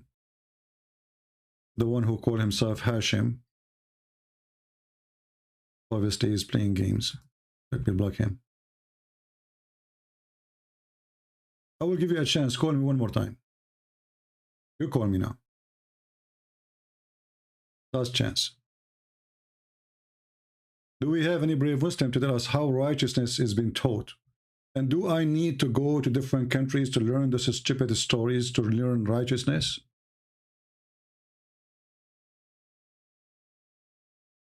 And how that make this person more knowledgeable? If Allah, he taught him something, that means he is not knowledgeable. It is Allah. If Allah taught him behind this wall, hello? Ultimate? Shut up, son of Muta. Here we go. I know it's ultimate fort. How about son of Muta? Yeah. Potato. You know, this guy is obsessed. He cannot retain his honor. The guy who have pupils in his wall. Go clean your wall, you idiot. You remind me of your prophet who used to dry his hands after having sex on the wall. On the wall. Have you ever heard of such a clean prophet? Dry his hands on the wall.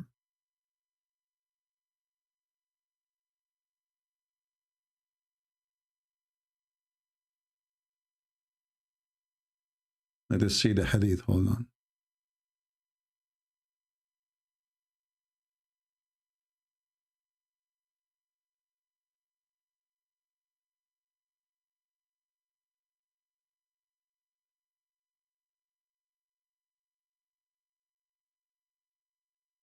All right.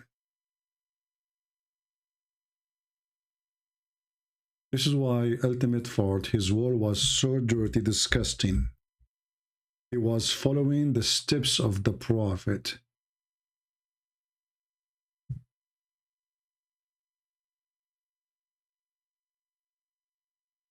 The towel of Allah prophet.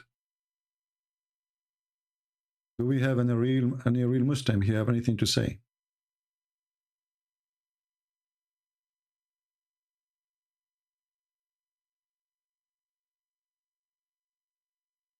Any Muslim? Mayday, mayday.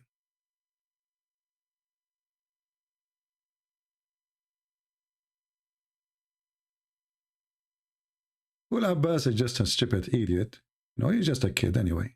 I mean, we have tons of videos about Abbas. If we want to play his videos, people will die laughing. We have enough comedy of him.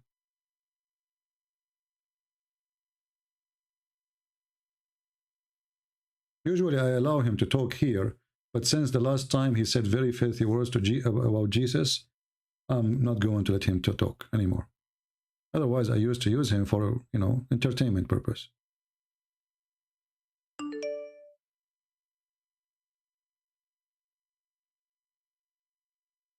Do we have any Muhammadan?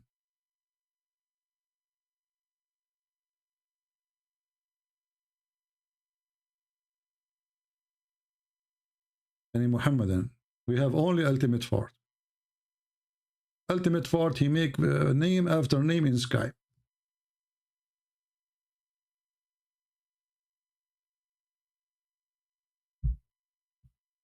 Any Abdul? So what we learned today? We learned that there is a fish. She have water from the fountain of youth or the fountain of life and come back to life again. And this is supposedly a fountain Allah created in this earth. It exists, brother. And then we have a prophet, his name is Al-Khadr, who drank from that water. And since then, when he sit in the ground, his ass made everything green.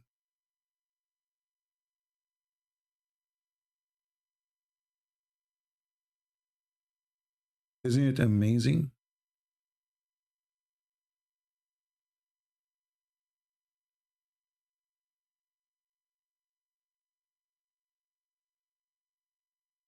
This is the same ultimate fort. Isn't it amazing? This is Islam. How many of you Muslims really believe that there's a guy, his name is Al-Khadr, he was a green, called the green, because when he sat in the ground, everything turned green because he drank from the fountain of youth. What do you think?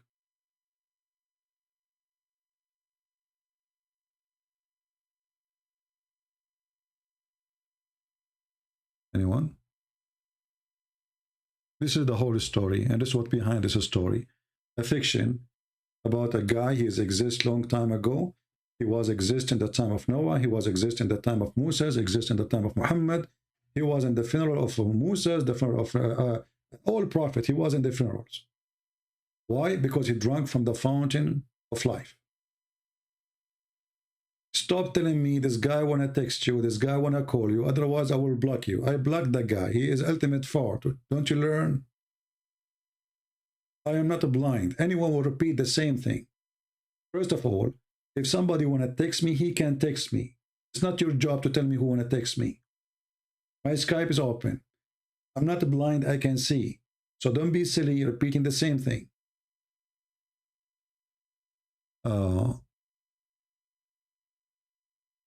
That's a good question, Faisal.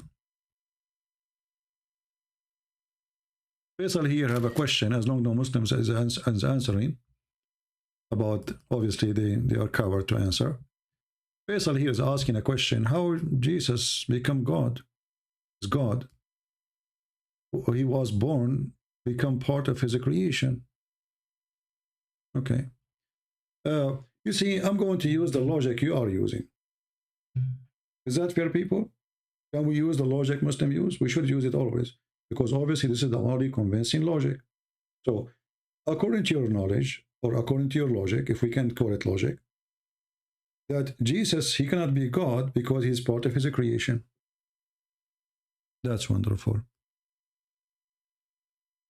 Allah have hands. Who is the one who created the hands of Allah?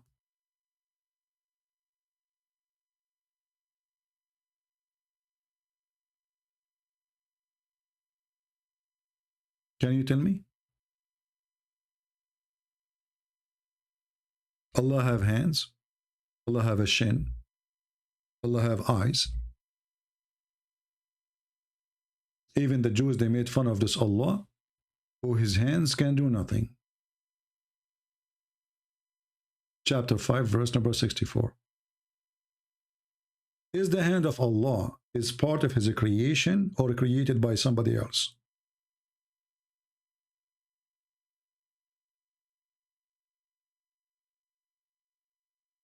Are you there, Faisal?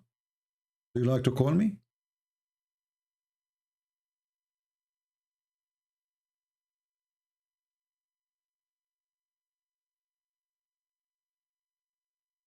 No, I'm answering you from your religion, because if I answer it from my own, you will not accept anyway. But anyway, you give up, right? Because you have no answer. For me, it doesn't make any difference. Why? Because Jesus says, before Abraham, I am. So his existence have nothing to do with his birth. So he was exist before the creation, as you claim, of the flesh. Before Abraham, I am, Jesus said. How Jesus can be exist before Abraham, before his birth? Simply, for his existence have nothing to do with his birth as a human. He exists before Abraham. And Jesus here answering your question. And then if we go to the Quran, we will find the same, that Jesus is exist before everybody. How?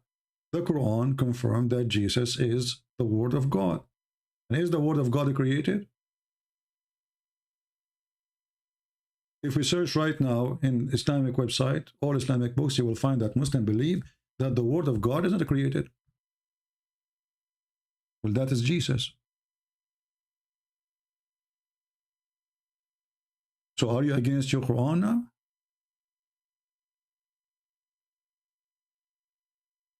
This is your silly Quran saying the following, that Jesus, and the Muslims, they add their own fiction translation to the words, which is not there, trying to fix it, horribly written, exposing the silliness of Muhammad. So this verse is supposed to be speaking against the Trinity, right? Okay. All people of the book commit no excuse in your religion, nor says that of Allah aught but the truth. Christ Jesus, son of Mary, was, between two brackets, is not in the Quran, a messenger of Allah. Okay, we will go with this. He is what? Messenger of Allah. Then his word. Okay, let me ask you, was the word exist before the messenger or after the messenger? Does any Muslim can answer? Was the word of Allah exist before Jesus or after Jesus?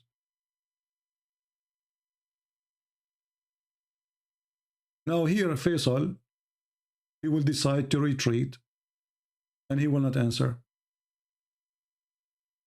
Listen carefully. Was the word of Allah, which is Jesus, exist before Jesus as a flesh or after? Who was exist first?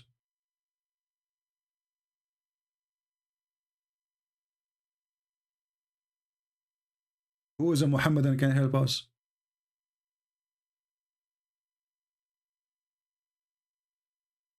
Look what Faisal he said. He said this is stupid. Thank you, Faisal. Faisal he agree that Quran is stupid. He admit. Because how we say that Jesus is created as a Muslims, and then we find that Jesus is the Word of God, so how the Word of God can be created? So the point of existence of Jesus was when he was in heaven, not when he was in earth. He is the Word of God. And this is exactly what the book of John, chapter 1, verse 1 says. But Faisal agree that the Quran is a stupid book. For Jesus was exist before he was created as a human being, according to your stupid Quran. It's in front of you.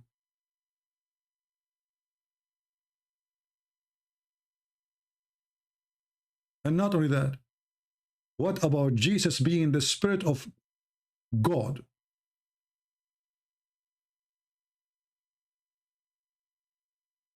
Is Jesus a spirit proceeding from him?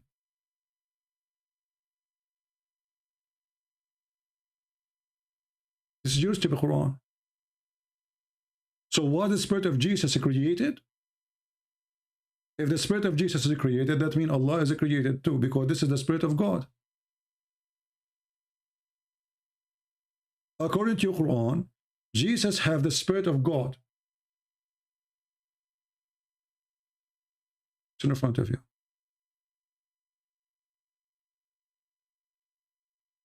And now Faisal, he will go mute. All what he will say this is stupid. He will not dare to answer. So our Bible get you busted, your Quran get you busted. Should I borrow somebody else? Should I go to the Hindus?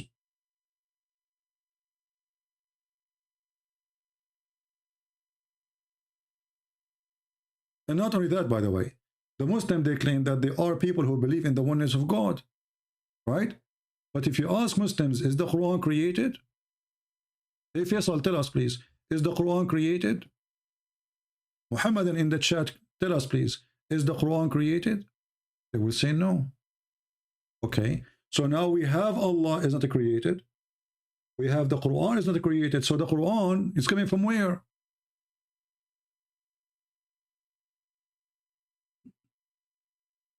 Madness. If the Quran is not created, if the word of Allah is not created by Allah, so it's coming from where? So now we have two divine and created. What is the oneness of God?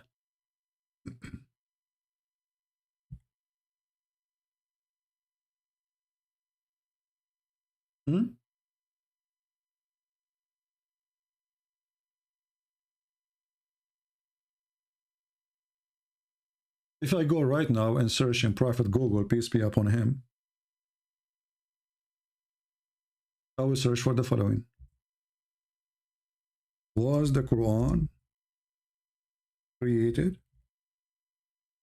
The answer will be very astonishing.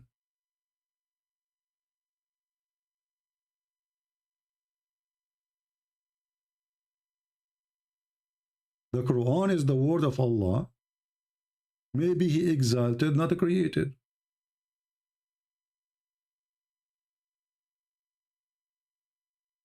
So, if Jesus is the word of Allah, he isn't created too. And then how we can say it's the word of Allah if it's not created by Allah? How this word belong to him if it's not made by him? You see how stupid this religion is? So now we have two uncreated individuals. And not to forget that Muhammad, he claimed that the Quran will come in the judgment day as a man who looked like a ghost, dead ghost.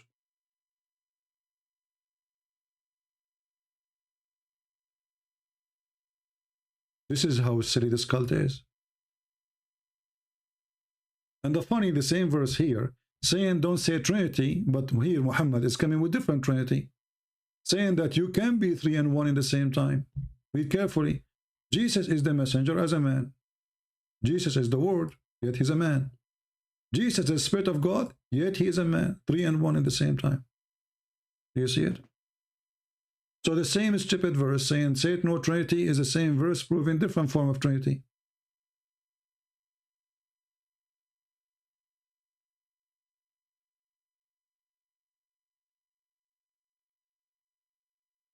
Any Abdul?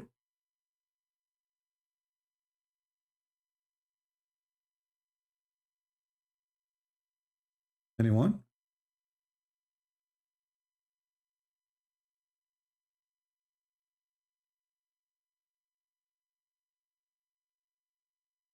G Mu, you can contact me only if you are a Muslim. If you are not, you chat here like the rest. Do we have any Abdul have anything to say? Anyway, you know, guys, I'm thankful that Allah, he gave me the blessing that when I sit on the grass, I make it green. And this is why now many countries around the world, they are trying to have contract with me. All what I need to do all day long, I fly from place to place, sit in the ground and make it green. Actually, there's an island called the Green Land. It is called this way because I sat there. Since I drank from the fountain of life, I will tell you a different story, which is not really nice maybe. Once I met a woman, she is so beautiful. I decide to shake her hand. I shake her hand, she turned green. Hello?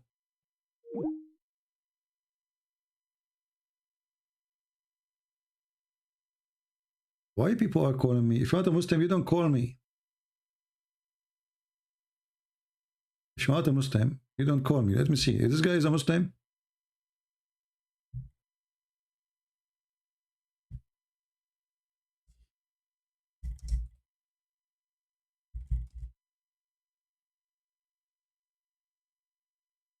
If he is not, he will be blocked immediately. So anyway, I'm telling you, this is a true story. That this woman, you know, I shake hand with her, she became a green, brother. Because anything I touch became a green. Okay.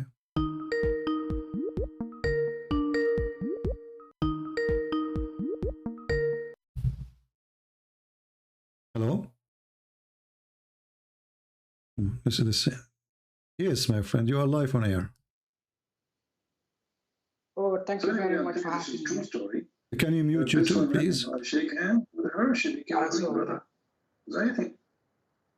All right. So what do you want to say? Now? Yeah, it's okay. What do you want to say to us? Go ahead. You are a Muslim? Yes, I am actually. All right. What do you like to say to us? You are welcome. Yeah, I have a question about Jesus, man. You have what? I have a question about Jesus. All right, go ahead. Yeah, there is this chapter in Matthew. Yeah. The 6th chapter or the 7th chapter. Eh? Hello. Yeah, I hear you. Go ahead. Yeah. In this chapter, if I'm not mistaken, it clearly indicates that Jesus is an obedient mortal. What? And God is the master. Jesus is just an obedient servant. Okay. He's obedient servant. Okay. Yeah, and God is the master. And Lord as well. All right. So what? Where it says that Jesus is just a servant, he is not a master. Matthew says. No. Yeah, in Matthew, chapter 6 and 7. Yeah, because I'm having my 6. Quran. Okay, where in chapter 6 it says that? Because obviously you are reading an article, right? Muslim read an article. No, yeah. I'm having my my Quran with me, and they indicated that in Matthew, verses 6 and 7. In the Quran, it says in Matthew, the Quran says that. Yeah, look, the Quran that I'm having, okay. Yeah. So it points out that in the There's Bible, nowhere in the Quran the name of Matthew is mentioned. What is that? No, you don't understand what I'm trying to say. So you said to me the Quran, you have a Quran, and the Quran says the following, right? But the Quran never mentioned the name of Matthew. No, I mean in the Bible there is the book of Matthew. Okay, but the, so you are saying you saw that in the Quran you have. Because I'm having my own Quran, and in this Quran, so how you have your Quran, and your Quran mentioned Matthew. The Quran never mentioned Matthew. Can you tell me which verse in the Quran mentioned Matthew? No, bro, this is like a commentary in the Quran that I'm telling you. Okay. Oh, the Quran, so it's not commentary in the Quran. Okay, that's amazing. So the Quran commentary in Matthew 6, it says that? Yeah. So okay. I'm trying and where it says that? Okay, where it says that in Matthew 6? It says Jesus is not God, he is just a servant. I think it's about these verses in the Bible or in Matthew where the devil is trying to tempt Jesus. You remember this? Okay, but that it says, but Satan, he said to him, if you are son of God, throw yourself, and then your father will send angels to save you. It says there he is son of God. Yeah, but how can the devil tell that to God? The devil is talking. He said, did not do what the devil he wants. But the devil, he speaks to your God too. The devil, he said to him, the devil in your religion, did he disobey even Allah? What? Did the devil disobey Allah? In Islam? Yeah. Is that a question? In Islam, you're trying to say that the devil disobeyed Allah. Yeah, of course. Yeah. Okay. Yeah, that's here Jesus, Shaitan is talking to him. He's trying to find out who is this person. Is he really the son of God? And he is trying. Because if he do what Shaitan he want, then this person is a human like everybody. If he could not make him, then he cannot be a human like everybody. So according to your religion, is Jesus a sinner? According to my religion, as far as I remember, no. Okay. No. So Shaitan, he failed. Okay. No. I will go with you. You just said something very important. I respect your honesty. According to your religion. No, according to my understanding, I mean, I might be wrong, but according to No, my friend, no problem. So, no, it is actually true. According to the Quran, Jesus is holy. Chapter 19, verse number 19. But we need to ask ourselves now a question: why Jesus is holy and Muhammad is not? Yeah, because Jesus is holy, because Jesus, unlike Muhammad, Jesus is not having a biological father. Okay. So the reason, okay, I will go with you. This is very nice to say, actually, very smart. Jesus is holy because he don't have a father like us. But Adam don't have a father too. Yeah, but Adam, on the other hand, is also not having a mother. So still there's a difference between Adam. Adam is not having a biological mother. Jesus, we see, he used to have a biological mother who was Mary. Okay. So Jesus, he have a mother. Adam, he don't have father, neither he have mother. Shouldn't Adam be more holy then? Because he don't have a father, neither a mother. Shouldn't, this question, I think it's a smart question, but again, look, I'm not well versed. Okay, so I think I will go Adam, with you. Adam also is a holy man. Okay, when we say maybe Adam also when is we a holy say man. a person is holy, what does holy mean? We say a person is holy.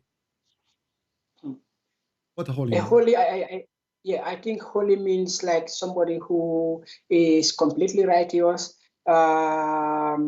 truthful, and it's like almost perfect. Yeah. Okay. Not almost, because don't you call Allah holy? Is Allah holy? according to you? No, Allah is the holiest of holies. There's no holiest and there's no less holy. Either you are holy or not. There's nothing holiest and holy. Because if I am holiest than you, and that means you are not holy. No. That means I am holy. My friend. If you are, let us use language. Let us use language. If I say you are cleaner than I, that means I'm not clean. I have dirt. Correct? No. Yeah. What no? This is not my understanding. My understanding is if you are clean and I am clean. So now we have to check this out. Who is cleaner? There can be a small dirt or an unfinished. How you can be cleaner if you are holy? Holy is the top. To call a person holy, he must be the top clean. There's nothing, because if he have one touch, my friend, did you remember that God says, clean is Allah about says sin. that He is Clean, the best my of friend, creators. hold on. The word clean here is about sin, correct? The word clean, we are using the word sin. Is it sin what will make us unholy? Right? Sin. What? Sin. Sin. Yeah. Okay. So did Jesus commit any sin? Yeah, this now is a different question. You said holy, but did Jesus commit any sin? As far as I know, maybe only one sin, yeah. Which one? So why the Quran call him holy? Because Jesus was asked if he was the king of the Jews, but he did not answer this. He decided to. No, he answered. He answered. He said, "You said that." He agreed with them. He said, "You said so." He said, "Well, you are asking me about something." No, my friend, don't make things up. They asked him, "Are you the king of the Jews?" He said, "You said so." So you agree. You just call me king. You said so. No, but the question is, king? Are you? My friend, yeah, the question is, don't fabricate things. Secondly, don't we have the Quran saying that Jesus is holy already? Yes. Okay. And this is Quran being given to Muhammad 600 years after Muhammad? Yes. Okay. So 600 years pass and Jesus is holy.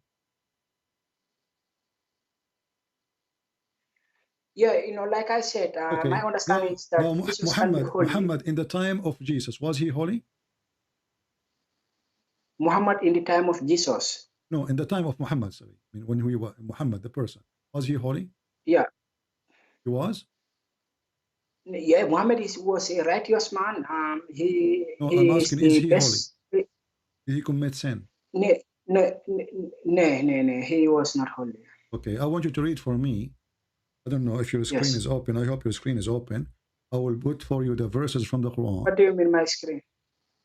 Yeah, but just be sure that to mute the YouTube so we don't have double sound. Okay.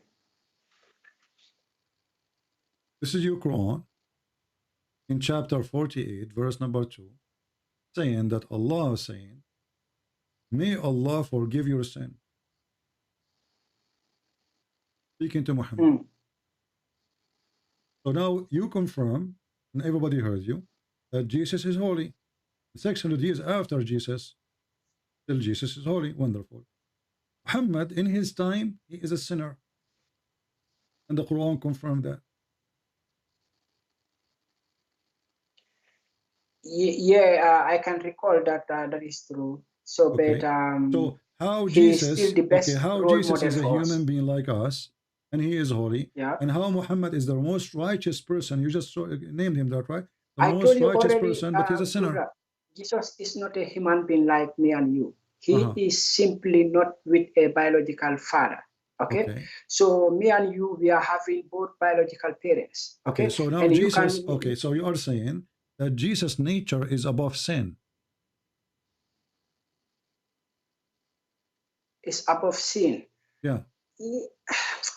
Look, I'm not so about. Yeah.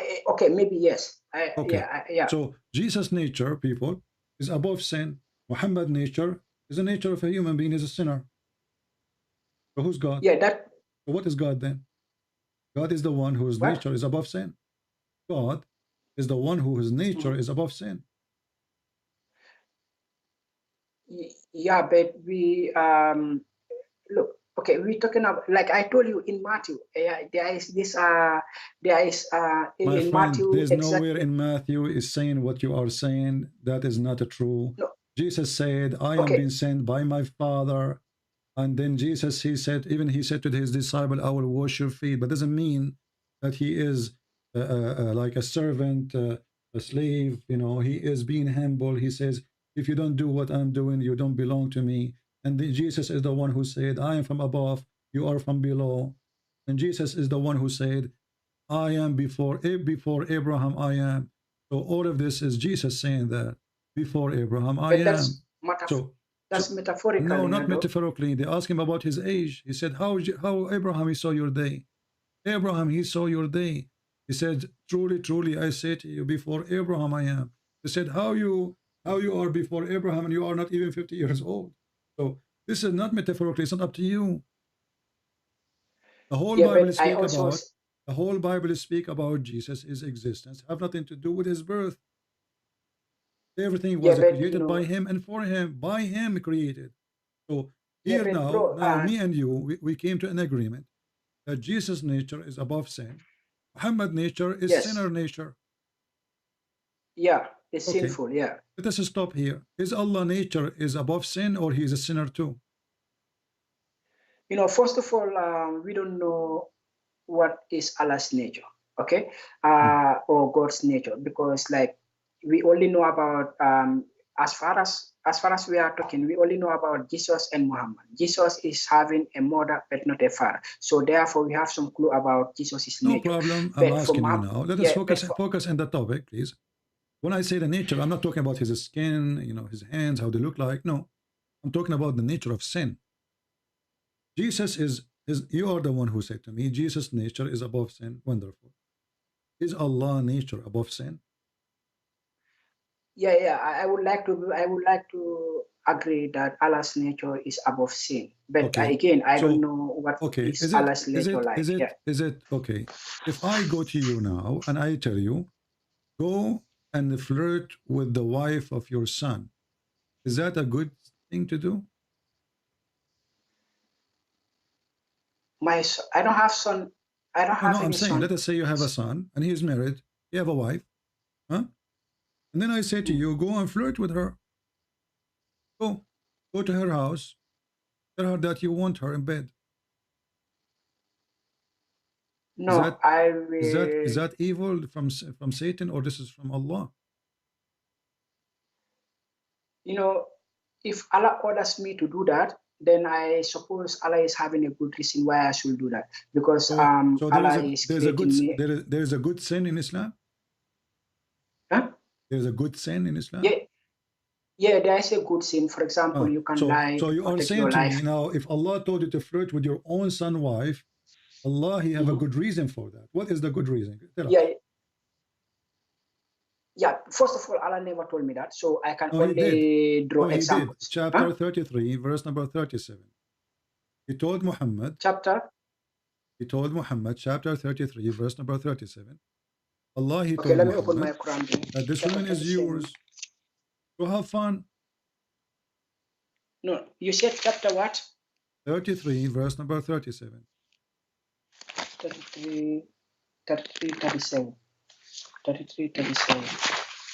Please give me some moment, please. 37.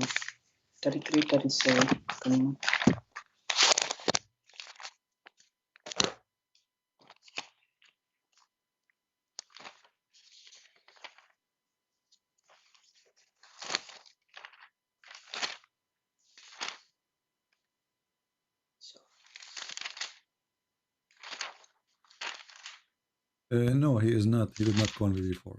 Did you call me before ever? My friend, did you call me ever before? Yes, I used to call you like before, yeah. And they are saying, did you call before and you left Islam? Did I call before? I was strongly doubtful, but I still did not make up my mind. I'm still looking for more. Yeah, I call you. You remember that, yeah? No, I don't remember. And I was trying receive calls from everybody. I don't know. Anyway. Okay. You said 33, 37, yeah? Yeah. Yeah, 33, 37.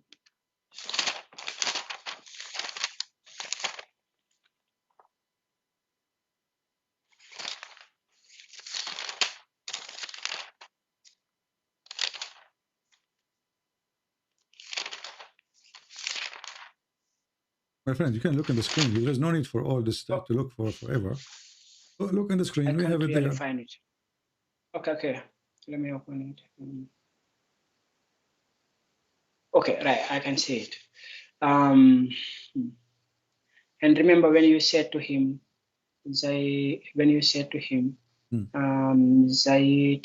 Haritha, the freed slave of the Prophet, on whom Allah has bestowed grace by guiding him to Islam, and you, O Muhammad, to have done favor by promoting him.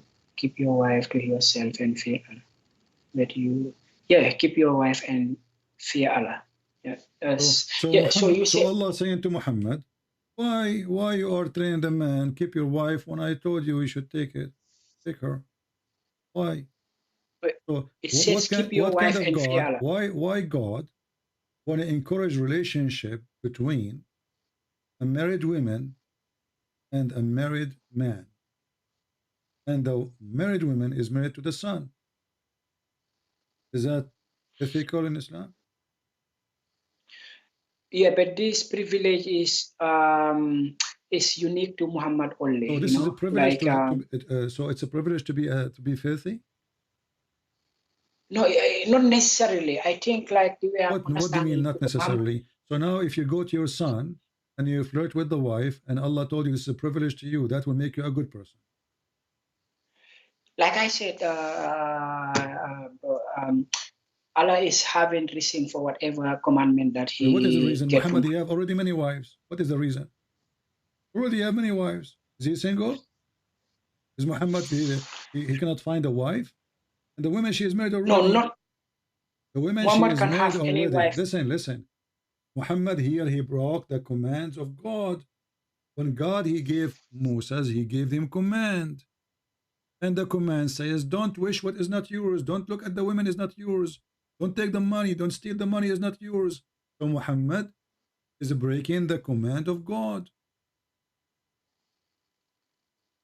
And his God cannot be the God of Moses. Okay, but you did hide in yourself what Allah has already made known to you, that he will give her to you, that which Allah will make manifest. You did fear the people. So here, what I can see so far is that Muhammad is given this privilege, that hold on, that how you call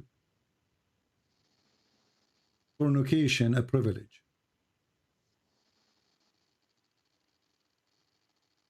Like fornication a privilege? Yeah. What do you mean fornication? Like Muhammad is going to marry this is a married woman. Any relationship with married women is a fornication. No, but remember, this lady was divorced also before Muhammad can get. What before? The woman is married. The woman is married. Why does God is encouraging relationship with married women?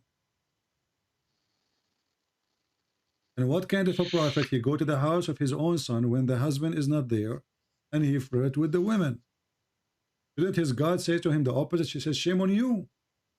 As an example, as an example, we have a story in the Old Testament where a prophet of God, he committed sin by taking the wife of somebody else.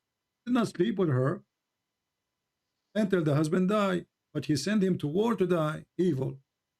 God condemned his action.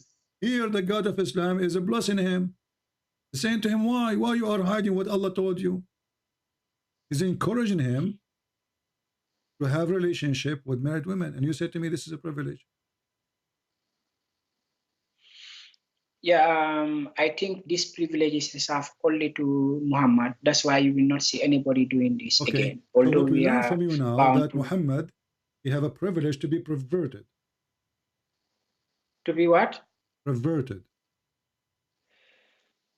No, I will not say perverted, because you can see So this if is the I go only to your time house, that, if I go to your house and I see your wife, and your wife, she is beautiful, with my respect to your wife, I'm not making fun of you, and I see your wife and I want to sleep with her, that does not make me a bad person for you. That make me, I'm a person of a privilege. let me give you an example.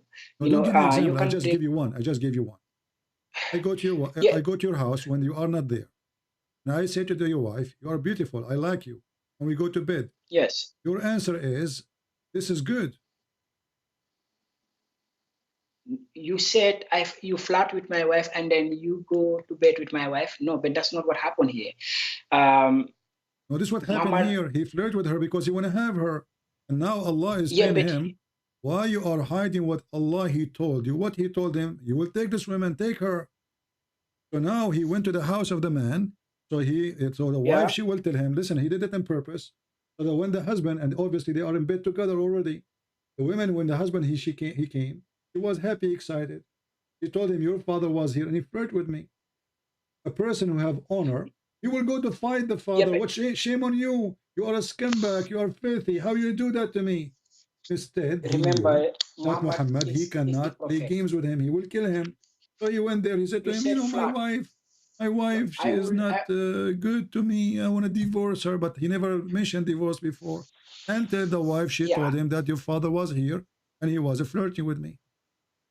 Correct? So I thought like what happened here was like Muhammad complimented this woman that she is beautiful, that she is How okay. he compliment, how this is complimented? You know, he flirt with her. If I say Okay, to you your, can if I you say can to your say wife, it's flirting, but I if would your say it's neighbor, complimenting. if your friend come to your house and he say to your wife, my heart fell into you, that is a compliment. Yeah, that can be a compliment here too. How that is compliment? The guy is flirting with your wife, she's married. What kind of a friend? He come to your house flirting with your wife. If you are married and a woman, an unknown woman said that, oh, my brother, you are very handsome, you are okay, that does not necessarily mean. He did not say you are beautiful. Yeah. Secondly, why he is looking? He saw her already many times before. What beautiful? The story says that when he came to her house, Allah he sent wind, and he lifted the curtain, and she was almost wearing nothing, and she was a beautiful white soul. So Muhammad he said, Subhanallah mu'allif al-qulub. Praise be to Allah, the one who made my heart flip for you. So not only is he flirting, he's staying her. His intention, he want her. How this is a privilege for a man. He is already married. He have tons of wives, and she is already married too. Yeah, I agree that Muhammad used to see this woman before, but it's the first time that Muhammad is seeing this woman in this particular state. And this is the first time he saw her naked. So the first time he saw her naked, he decided to jump on her. Yeah, but remember, Muhammad is also a man. He's a sinner also. Like naturally. Okay, so is it a sin? Okay, you just said Muhammad is a man. He's a sinner also. So is it a sin to do what he did, or it was a good thing? No, sinner here, sorry, what I want to say is that Muhammad can be tempted, like anybody, No problem, so, no problem. Okay, yeah. Muhammad can be tempted like everybody. I can be tempted too, but I'm not going to go to the house of my friend to flirt with his wife. Isn't it us? Isn't it supposedly a prophet of God is the first one to control himself? Yeah, but this does not always happen. The prophets sometimes not we can always see happen. also It's always happened with Muhammad. And look here, what kind of God he is encouraging the man who is tempted. You are the one who used the word tempted. He is encouraged the man who is tempted to do what he's tempted to do. He's encouraging him. Shouldn't he say to him, good, thank you for saying to the man, keep your wife? You should say the opposite. He said, don't, okay, that's wonderful. You say to the man, keep your wife. That's a very good of you. Repent. Don't think about the wife anymore. She is his wife. I think Allah is not encouraging Muhammad here. He is simply encouraging him. He is saying to him, why you hide what Allah revealed to you? What Allah revealed to him? That this woman, she is yours. Are you afraid from people, what they will say? So he knew that people will say bad things about him because this is wrong. Allah manifests to him. What kind of God he manifests to him about a married woman? At least let her get divorced yet first. And what kind of a God he sent wind to open the curtain so the prophet can see her naked? And then what kind of God he said to the man, why you said to him, divorce your wife, don't divorce your wife, when you should have her? Okay, so I really don't have any more clue how to get around this. I only think like Muhammad was tempted because he's simply a human like any one of us, and he's a special man. This privilege you call me, remember, you call me to talk how Jesus is God, and you agreed that the nature of Jesus is above sin. So yes. Jesus will not be tempted by a naked woman, correct? So are we comparing Jesus and Muhammad now? I'm not trying to compare these two. I'm not asking you to compare. I'm not asking you to compare. I want an answer. Jesus cannot be tempted by a naked woman, according to your understanding, because he is above his nature. Okay. So guys, Jesus cannot be tempted by any woman. But let me ask you then, isn't Jesus a man like everybody? No. No. He's God then. Yeah. He's God. He's not, no, I can't say he's God like at this moment. Any man exists in this earth. Hold on. Any man exists in this earth, including me and you, can be tempted. If you say no, you are lying. Yes, I already. So we agree that all men. We agree that all men in this earth, all men, no exception, can be tempted, and they got tempted. But Jesus, nobody can tempt Jesus. Nobody. Satan, he tried, he failed. So what makes Jesus above is holiness. And what make him above, that he is from above, not from below. And Muhammad is just a bad person, hijacking the business of a prophethood. He is no prophet. He is making Quran just to serve his private part. Yeah, I call to understand very well what Matthew is saying. Matthew 4:10, for example. Okay, Matthew 4:10. You know, thou shalt worship the Lord thy God, and him only shall you serve. So you are well versed. Okay. What is yeah, my understanding is that you are well versed. Okay. You are familiar with this. I have what? I'm saying that you are well versed, that you are familiar with the text.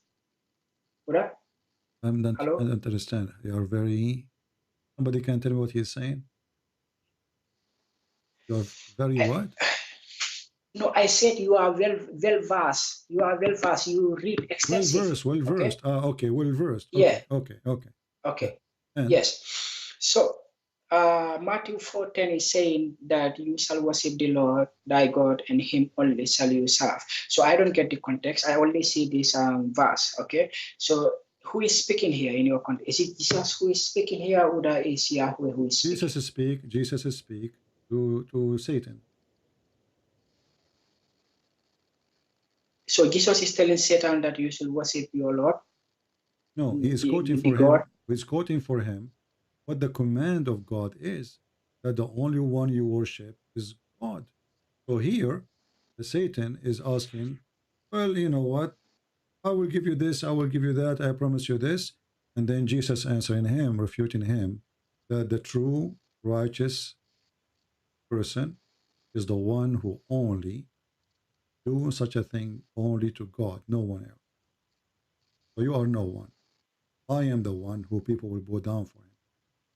And then the devil, he continue speaking and saying, well, you know what, if you throw yourself from the top of the mountain, well, the angels will, will come and don't worry about you, about what will happen. And then Jesus said to him, it says, don't like try your Lord. You're trying me. Trying me, I am your Lord. You are trying me. So Jesus here is confirming in every statement that he is the Lord God, and you cannot tempt God. And this is why Jesus in verse number 7 said to him, it's written again, thou shalt not tempt the Lord thy God. So Satan is trying to tempt Jesus. And Jesus saying to him, it's written that you shall not try. Don't even try. It doesn't work with me. And you agreed that Satan, he could not do anything. Satan, he tried. When the translation in the Bible says it tempt, it's an act. It's an act of temptation, but it failed. Jesus wasn't not that tempted. So I can try to tempt you. I can say to you, if you believe in me, I will give you women. And then you say to me, like what Allah do. Allah, he promised us women with big breast. He's trying to tempt me and you and everybody. For me, I'm not tempted by this. I laugh at it. Okay, so I get what you are. So it is this Matthew 4:10 is a situation between Jesus and the devil only. So I was thinking, okay, this is like a general statement to everybody. Okay. My friend. When you read, it's difficult. It's difficult. No, it's not difficult. No, it's not difficult. Not difficult. When you read the story from the beginning, so you will not misunderstood. Maybe you are just reading no, a my quotation. Quran here is in my Quran here. Your Quran there's no Quran. First of all, there's no Quran mentioning Matthew. That is a stupid author adding things there. Secondly, the Quran you have, even the Muslims who they are writing the Quran for, you can't understand. How they can understand our Bible? I mean, they can't even explain their own book. And now suddenly they became expert in our book. I think you don't understand what I'm trying to get at. What I understand. You are reading a book, you call it Quran. But the truth is, this is not Quran. Because nowhere in the Quran, it's mentioned the book of Matthew. No, this is only a quotation from the Bible. Exactly. So this is an idiot. This is an idiot. He is putting things there have nothing to do with the Quran. As an example, you said to me you saw that in the Quran. What chapter, what verse? No, that's why I repeatedly said this is a quotation from my friend, I'm asking you, from whoever. The quotation, you found it in which verse in the Quran, according to the book you have? No, this is pages before you start having the first surah or the first ayah in the Quran. It's what surah is the one he is trying to insert those things in? No, he's not definitely doing that. He's not. Why is quoting those things? What is the purpose of quoting them? Okay, I tell you, it says here, Jesus and Muhammad, peace be upon them, in the Bible and the Quran, biblical evidence of Jesus being a servant of God and having no share in divinity. Okay, so having no share, this commentator is saying that Jesus is having no share in the divinity. Okay, and also there is, Jesus is having no share in divinity. No say, no share. S-H-A-R-E. Like my accent is very bad. Maybe that's why you are understanding. Like, so he is saying that Jesus is not divine, right? Yeah, Jesus is not related to any divinity. It's not divine. Yes, simply. No, but okay, but this idiot, he just got himself busted. Why? Because he tried to teach you something. This idiot who wrote the book, is an idiot.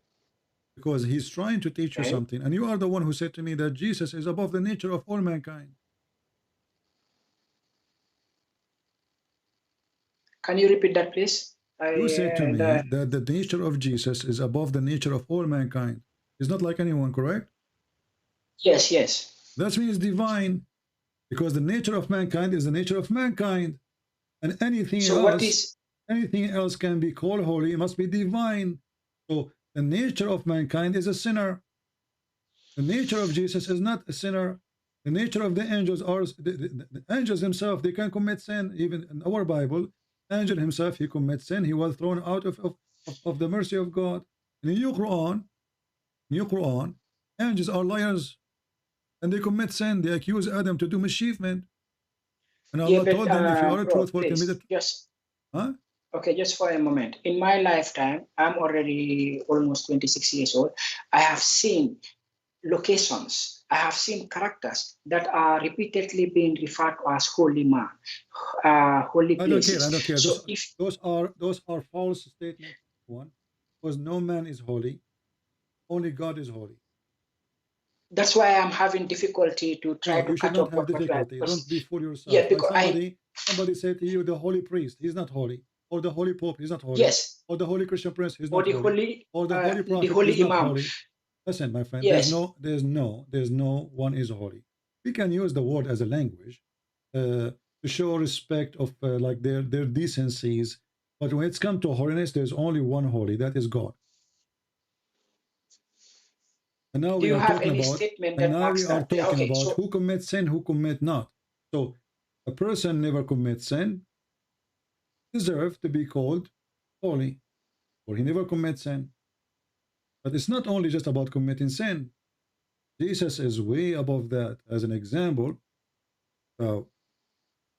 when I say to you, who is God? What is the definition of God you have? What? What is the definition of God you have? When I say to you, you are a Muslim, and you say to me, you believe in God. So what God? No, I said I believe in Allah. Yeah, I know. You believe in Allah. Yeah. Allah is His name. So what is Allah? Yeah. Okay, what is Allah? Give me definition of Allah. What is? Yeah, Allah is the creator of everything that we are seeing around us. That's a false answer, because Allah, He could describe Himself that He is the same as Baal, but He is better. He is the same as what? Baal. What is Baal? Baal is the creator, one of the creators. Baal is one of the pagan gods. Baal was very famous, very popular in the Middle East, and even in Europe, and people worship him. So Allah, He says, He is better than Baal. He is the best of the creators. So by doing that, Allah, He admit that Baal is a creator, but Allah is better. Yeah, I think this is one of the statements that I disagree with. Because Who for are example, you to disagree? That this is Quran. Either you leave Islam, or are you playing games with me, my friend? Because you called before. Are you playing the same game? I'm asking you. Does it say in front of you? What do you call upon Baal and forsake the best of the creators? Does it say the best of the creators?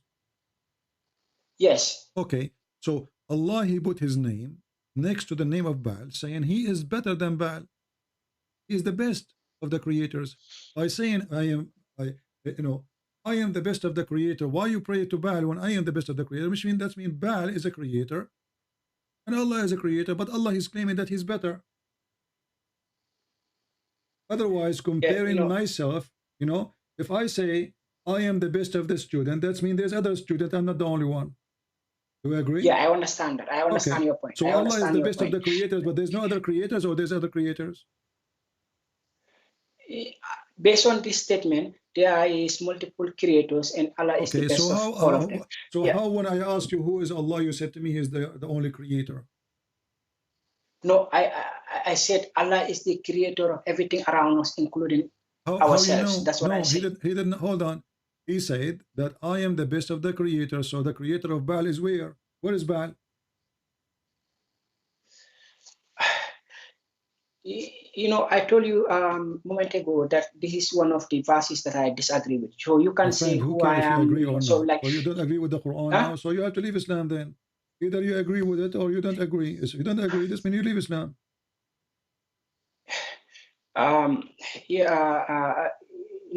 If I gather enough evidence, I don't mind. I can leave Islam, but still, I think I have to take my time. One evidence is enough as 1,000 evidence. Either Allah is the only creator, or He is not. So is He, according to the Quran, the only creator? If He is the only creator, and then He says He is the best of the creators, that means Allah is lying. Because I should but you remember also when the Quran was being compiled, there is still many part of the Quran that was not added, or that was somehow. Then you should agree that the Quran cannot be from God, because simply Allah, He said, "Inna alayna jam'ahu." No, did you remember this point? Because hold on, no. Allah, He said in the Quran, "Inna alayna jam'ahu wa Qur'anahu." It is on us to collect it and to preserve it, and to keep it. So did Allah collect the Quran, preserve it? According to you, no. According to Allah, He will preserve the Quran. According to you, He did not.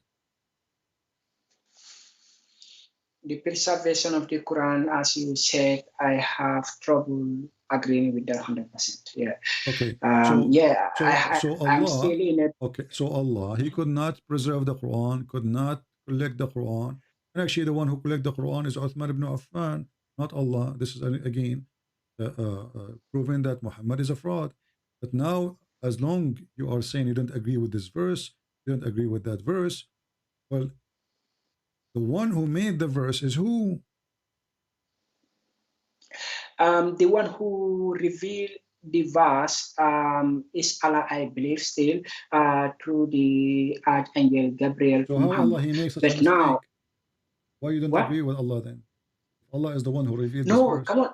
Human beings were involved. You already know better than me. Human beings were involved, and the compilation and a lot of stuff happened here. You know, So, combination of stuff. what do you mean? You mean you Muslims, you added those words to the Quran? Yeah, Muslims are also human beings. They can be flawed. They can make errors. They can be having selfish interests. Okay. Muslims, we are all human beings at the end of the day. You know, so we are not above. Yeah. So I am one of the many Muslims who think that. So now, whatever I show you, anything stupid in the Quran, you will say to me, "This is the error of a human being."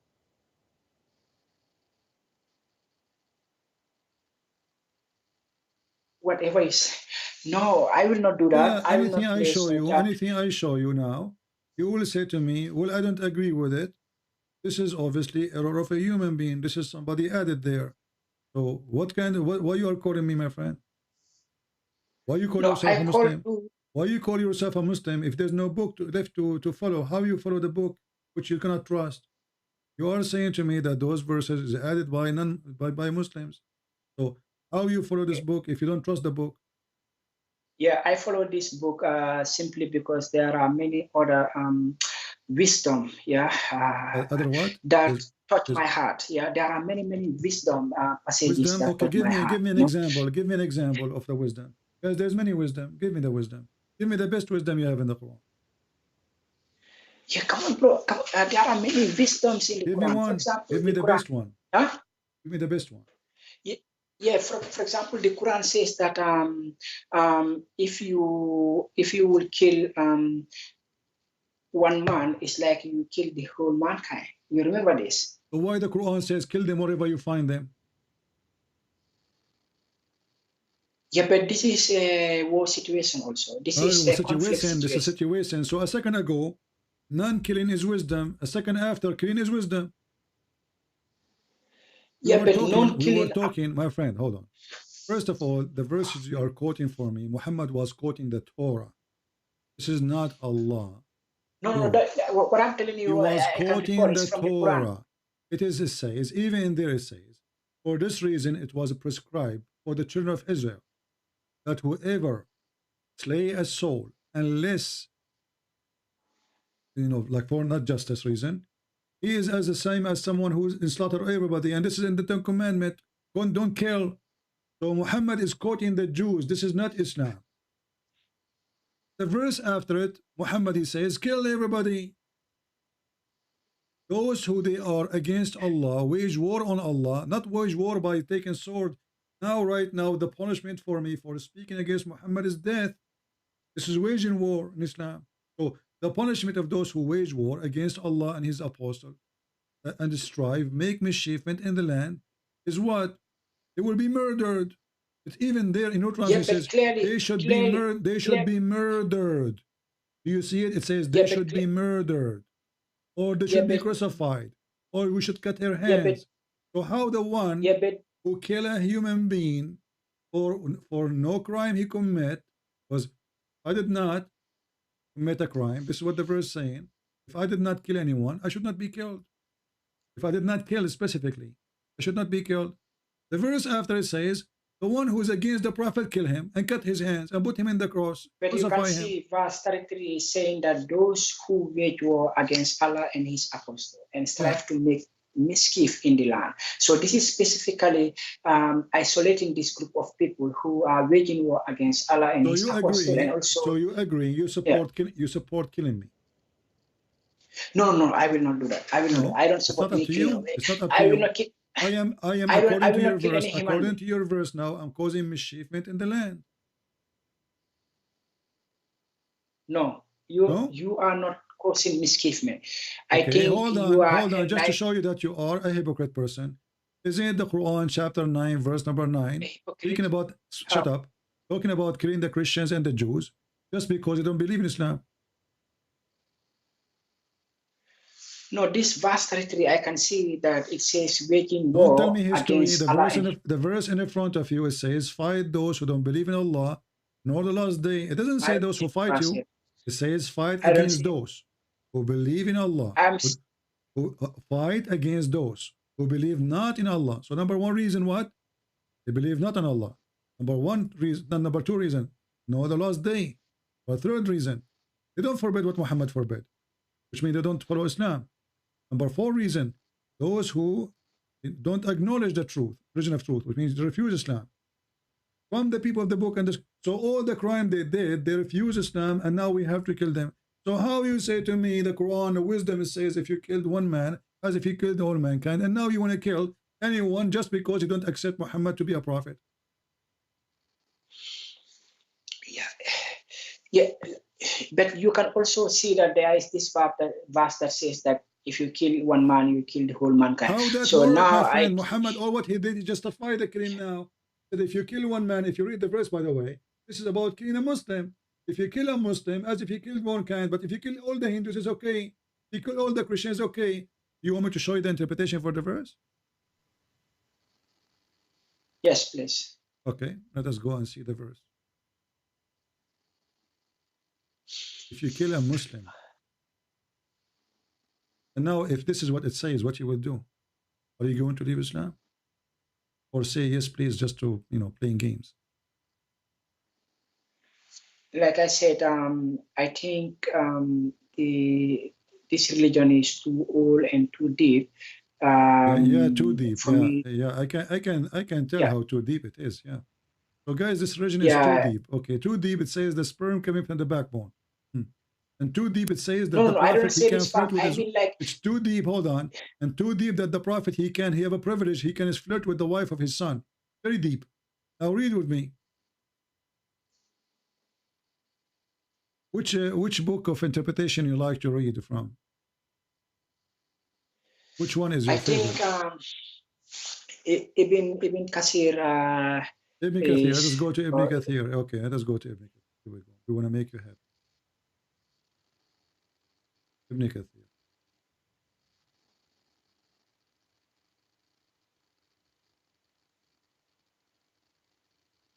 All right. This is Ibn Kathir. There is no Ibn Kathir. This is Al-Jalal. Yeah, this is Ibn Kathir now in front of us.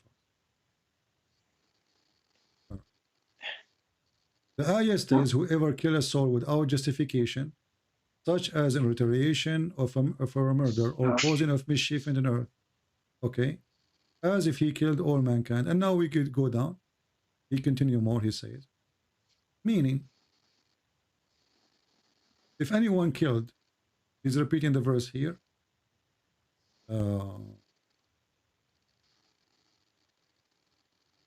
Let's see where... Enter Uthman, okay. Do you also know that my friend, the hold on. Okay, hold on.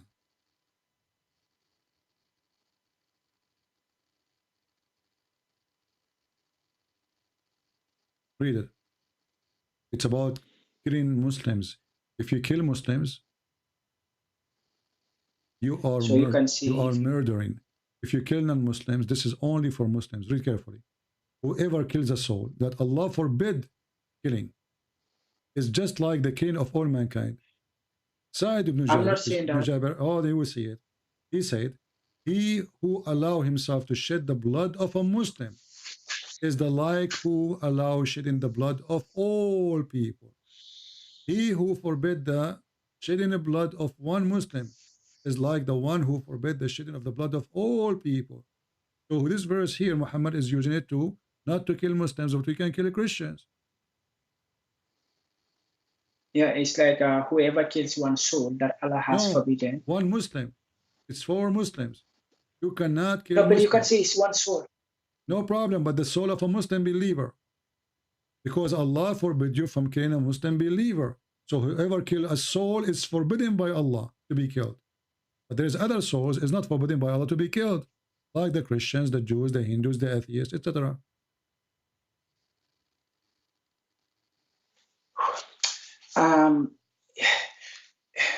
Yeah, it's definitely too complicated. Okay, it's definitely okay. Take care. You are just playing games. Yeah, it's complicated. And let me block you. Actually, I have no time for liars. It's complicated. Even this one is complicated. Even this one is complicated.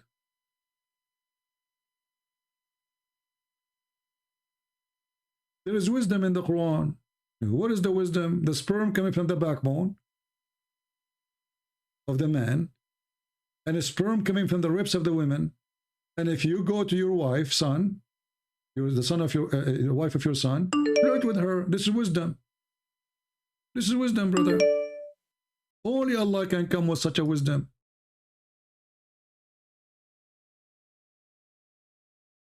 This is Ultimate Fart. He is using the name of Faisal. Hey Faisal, Ultimate Fart is using your name. He's texting me in Skype. Welcome to Nigeria.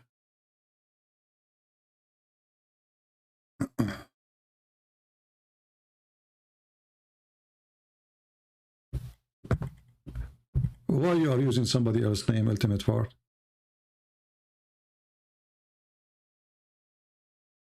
Ultimate Fart.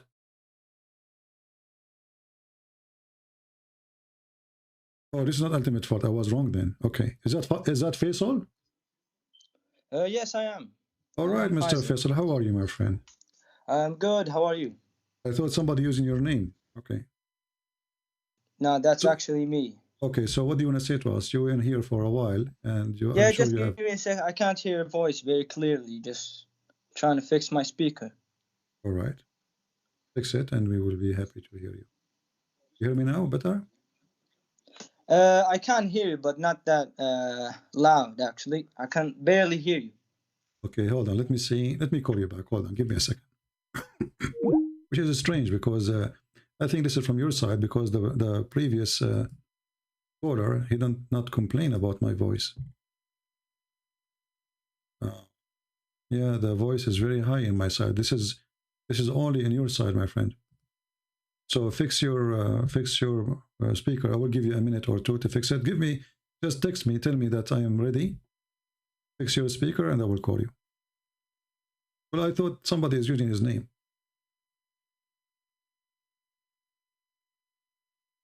Call you now? Okay.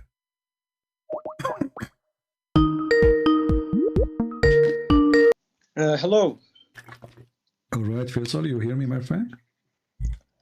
Yes, I can hear you now. All right, what do you like to say to us, Faisal?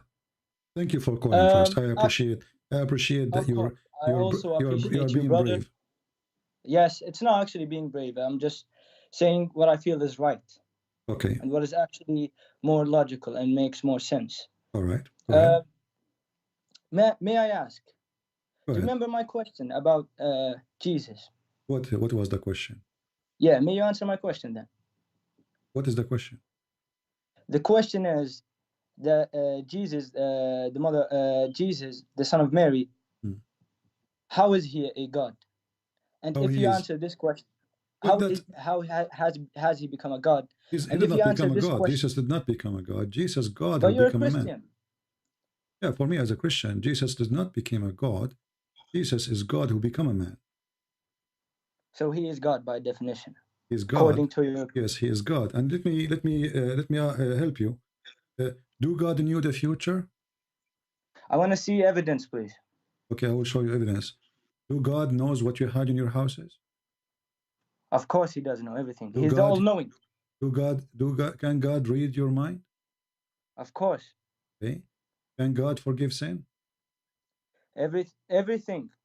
Well, Jesus can do all those things your God cannot. Where is that written? Where is that written? All right, here we go. Because I don't want to waste your time and my time. No, I'm good. I'm good. Yeah, I will go to the Quran. So you cannot deny it. In the Quran it says. Yeah? Okay, in the Quran it says that Jesus, he can create from the mud the bird. Do you agree? I want to see you on the screen. I will wait for you on the screen, no problem. Yeah.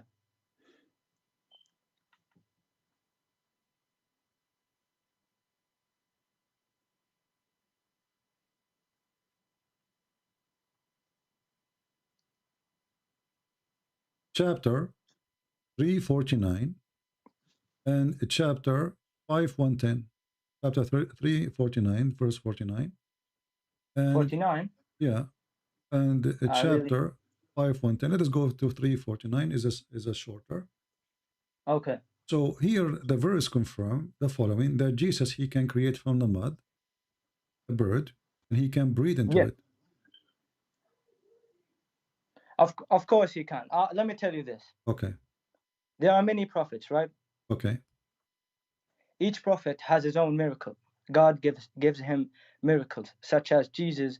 Muhammad had many miracles. Can Muhammad breathe into the mud and make it make the living bird? But why does he have to do that? No, Jesus' name is Al-Masih.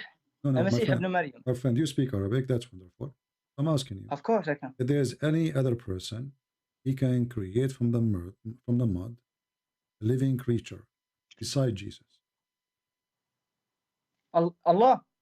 Allah. So now, guys, we have two. We have Allah and we have Jesus. Brother, do we agree on that? Brother, I'm not that dumb. Listen carefully. Allah gives his messengers miracles, and one of Jesus' miracles happened to be giving life to a bird, and also healing some human beings. You just said that the one who gives life to the bird is Jesus. Bro, come on, don't play these games. Do you think I'm stupid? You're not stupid. You are smart. Did I use the word stupid? Because you are smart. Because you are smart. Hold on. Because you are smart. I'm trying to learn from you. I'm asking you. Who is the one who gave life to the bird? Is it Allah or Jesus? Allah. You speak Arabic. It says فَأَنْفُخُ فِيهِ. أنفخ فيه, yes. Okay, who is the one who breathed in the bird? Bro, okay, let me ask you this. Don't, please, hold on. See, you're in the corner. Who is the one who breathed? Who is the one who breathed into the mud and give it life? Is it Allah or Jesus? According to Allah's words, yes, Jesus. He gave him the so guys, Isa ibn Maryam. He gave him the miracle. He gave him the miracle. Okay, no problem. But the one who breathed, is Jesus, and you agree, correct? He's Isa, not Jesus. Okay, Isa, no problem, not Jesus. You agree. So, but don't you Muslim, you claim that this is Jesus? Sorry? Don't you Muslim claim that this is Jesus? You call him Jesus, but his real name is Isa ibn Maryam. Oh, his real name. Okay. So listen. Of course, everyone knows that. Okay. So the one who breathed is Jesus. You agreed, correct? Yeah, as a miracle. So from inside Jesus, life comes. Oh my God. How would people follow him if he doesn't have miracles? From inside, my friend, hold on. Let me talk, Faisal. Bro, that logically makes sense.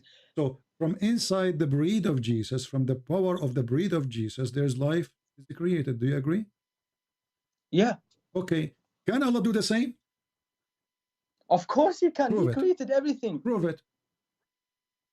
What do you mean prove it? Well, now we have a clear proof that Jesus can do that. It is your time to tell me how Allah can do what Jesus can do. Allah cannot do. Prove it. Go ahead.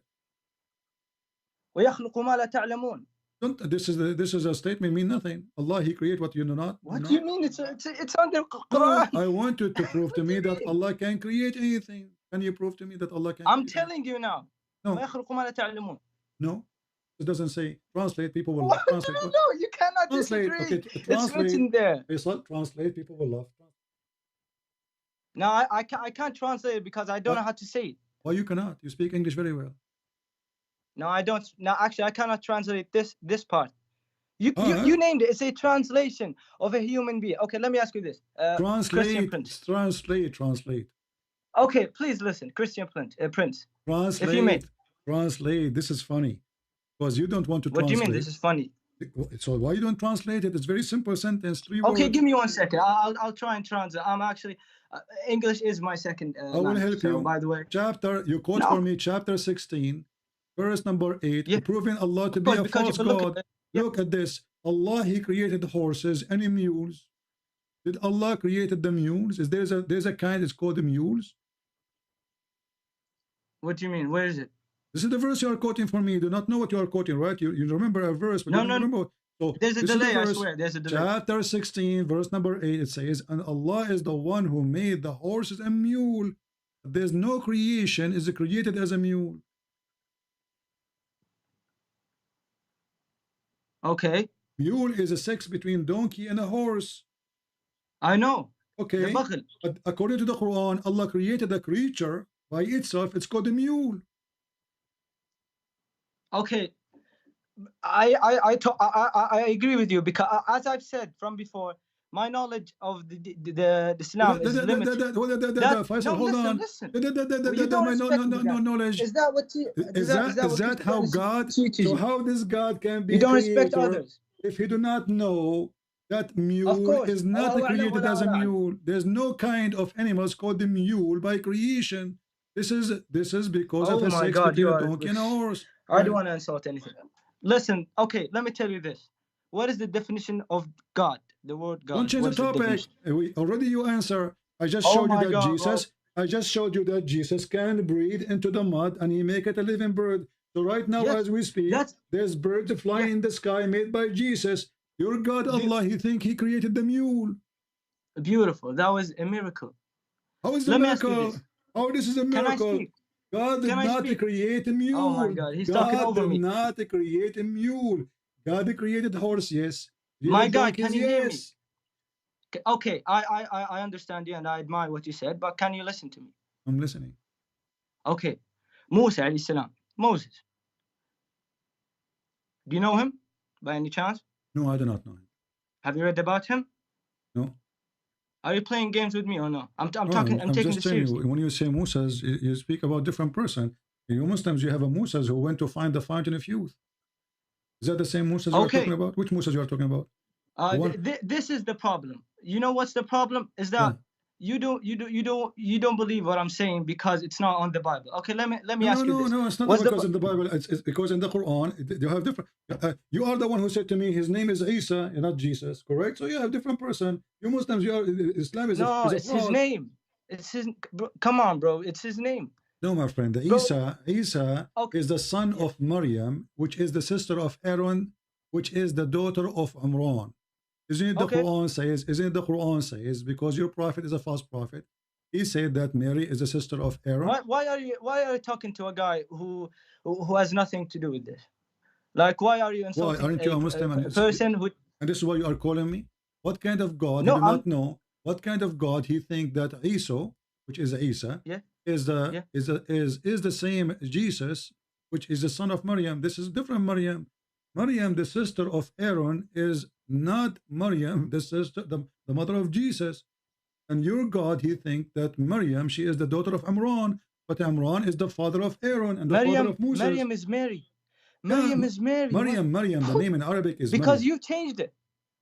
No, we don't change it. We go with Maryam, no problem. We don't say this is the name in English, Maryam. But your prophet, because he is a false prophet, he thought that Maryam, the mother of Jesus, is the same Maryam, the sister of Aaron. And this is why we have a chapter in the Quran called the chapter of Ali Imran. It is true that your Quran claims that Mary's father, Maryam, father is Imran. Where? Show me. Are you sure you are a Muslim? Of course I am. Okay, so how you are saying to me, show me, you never heard this before? Yeah, I don't want to tell you what's Here we go. Chapter 3, verse number 35. And Yo, Christian Prince, can you let me speak? The wife of Imran, the wife of Imran. Why are you talking over me? Can you let me speak? Friend, you said to me, show me. You're not letting me speak. You just said to me, show me. I'm showing you. You're not letting me say a word. Chapter 3. You're not letting me. Chapter 3. Why are you talking? Let me speak. You said to me, show me. You said to me, show me. I'm showing you. You're a prophet. I didn't do say not it now. know even bro, Jesus belonged to what who. The hell? Go ahead. This guy. Let me speak. Yo, Christian Prince. Aren't you supposed to represent Christianity? No, I'm not representing anybody. Christianity does not need me to present Christianity. So you believe in Jesus, but you're not Christian. No, Jesus, he is the one who presents Christianity, no one. Oh my God, this guy.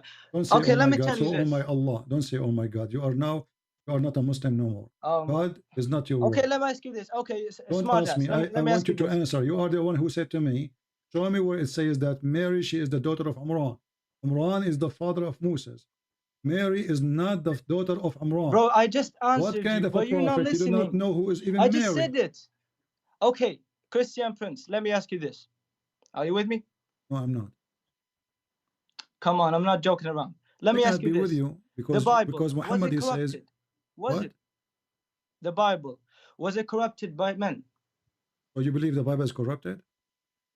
Yeah, of course. Well, I'm asking you this question now. What I'm saying, my answer is irrelevant to yours. Was the Bible corrupted? Yes or no? That's a wonderful statement, my friend. The Quran says the Bible never be corrupted. Are you accusing Muhammad to be a fraud? How many verses are there in the Bible? Are you accusing Muhammad to be a fraud? Oh my God, bro. Don't How say, many oh my verses God, are there so, oh my in the Allah. Bible? Of course, because the original Bible was corrupted. Therefore, so how the Quran, Bibles, so how and the Quran, authors are unknown. So how the Quran, the verse in the front of you says, confirm what is with them. How it's confirm what is with us, and then it is corrupted. So okay, Christian Prince, you're saying that there's corruptions in the Quran. No, my friend, answer the question. Yeah. You just say that the Bible is corrupted. So how the Quran confirm the book which is with us? Yeah, no, not this book. There's an original, the original Bible. No, read came carefully. At the time of the Prophet. Muhammad, he came 600 came years at the time after. Of the Prophet. Muhammad, Jesus. he came 600 years after Jesus. 600 years. They all have the same message. No, it has the same is Islam. Because this is 600 the meaning years of after Islam Jesus. Is peace, Listen, not Islam that you mean. Listen, in the time of Muhammad, did the Christian claim that Jesus is God? In the time, of course, there were Christians, of course. Guys, that's of course, why Muhammad was sent to complete the message. Okay, hold on. So the Christian in the time of Muhammad, they believe that Jesus is God, and your Quran saying in the time of the Christian at that time, the Quran confirmed their book. Read it. No, what you're trying to say is that there are people who believe that Jesus is God in the time of Muhammad, right? Not people believe in the Jesus. All the Christians believe in Jesus as God, and the Quran confirmed that. Yeah, by people I mean all humanity. So how the Quran confirmed the book with those people who they believe that Jesus is God? Yeah, you're saying I'm just trying to understand. You're saying that at the time of Muhammad, there were Christians, right? Of course they were. That's why Allah sent Muhammad to complete the message. That's why Muhammad is the last changing topic now. You said that the Bible is corrupted. Topics? You said the Bible is corrupted. You said the Bible is corrupted, correct? I said it is corrupted, actually. Okay. And so the how the Quran unknown. So how the Quran saying I believe, I confirm the book is with them. The original Bible, my brother. But this is what was with them. This is in the time of Muhammad. So the Christian, they have the original because Bible. It was corrupted. Four different Bibles was corrupted. The author is unknown. Unknown. No, we know that. That's why Muhammad came. It is you who do not know. Was the Quran hold on. 1400 You are saying unknown. You see, you are trying to run away from the topic. You're trying to run away from the topic. Hold on. Let me ask you. The Quran today you are reciting, where we can find it? Sorry, I couldn't hear you. The Quran today you are reciting, where we can find that Quran? What do you mean? This Quran in front of us. Where we can find there's one Quran. There's no other versions of you are the Quran. lying. You're lying. Your prophet he received. What do you mean you're lying? Your prophet he received 7 Quran. Who told you that? He told me. Bro, are you just fucking around or talking? Don't use bad language. I will hang up on you. Read it. Your prophet told me. Here we go. I'm sorry. I'm a sinner. Okay, the Quran. I did some sins. Allah he sent the Quran, 7 Quran, and Muhammad he asked for 7 because the Muslims, according to him, they are stupid. 1 Quran, they cannot handle it, so he asked for 7. They can't understand 1 Quran, so he wanted 7 Quran because Muslims are stupid, and the proof in front of you. Read it. So now you're being racist towards Muslims. Is that how Christianity represents? Is a Muslim a race or religion? Wow. Is a Muslim a race? You're saying Muslims. Okay, Muslims. Bro, you're Arabic. I know you understand me, bro. Don't be. Friend, I understand. I know you understand me. You are the one who said that Christians are najis, filthy, kuffar. Where is it? Animals in the Quran. In the Quran. Show me the proof then. Where in Arabic and in English for the viewers. You see, you jump like a monkey from a place to place. Even monkeys are Muslims in Islam. Of course, you're a nice racist. Continue on that work. Okay, yeah? so are you saying now? Jesus. Are you saying that monkeys are not Muslims? Monkeys are animals, brother. What are you talking about? Okay, here we go. This is the hadith about a monkey. She committed adultery, and the Muslim monkeys they stone her. Read it. Where? Here we go in front of you. No. I want to see it in Arabic. I want to see it in the original. What do you mean? Yeah, I'm going to show you in Arabic. Okay, you want to see it in Arabic? Of course. Okay. Here we go. Here we go. This is in Arabic. Read it and translate. Wait, there's a delay. Wait, it's showing me something. Wait. It's in front of you. Yeah. No, it's showing me the English one. Okay, it's going to come to you in Arabic. I want you to read and translate to everybody. By the way, Christy Prince, I respect you. Don't get me wrong. It's okay. Read for us. Read for us. Save your respect. Let me just see. Where is it? I swear I can't see. I'm just seeing the English. Oh, your screen is too small. It's shrunk. No, it's big now. I can. Yeah, now I can see. This one, حدثنا نعيم. Yes, read it in Arabic and translate. Go ahead.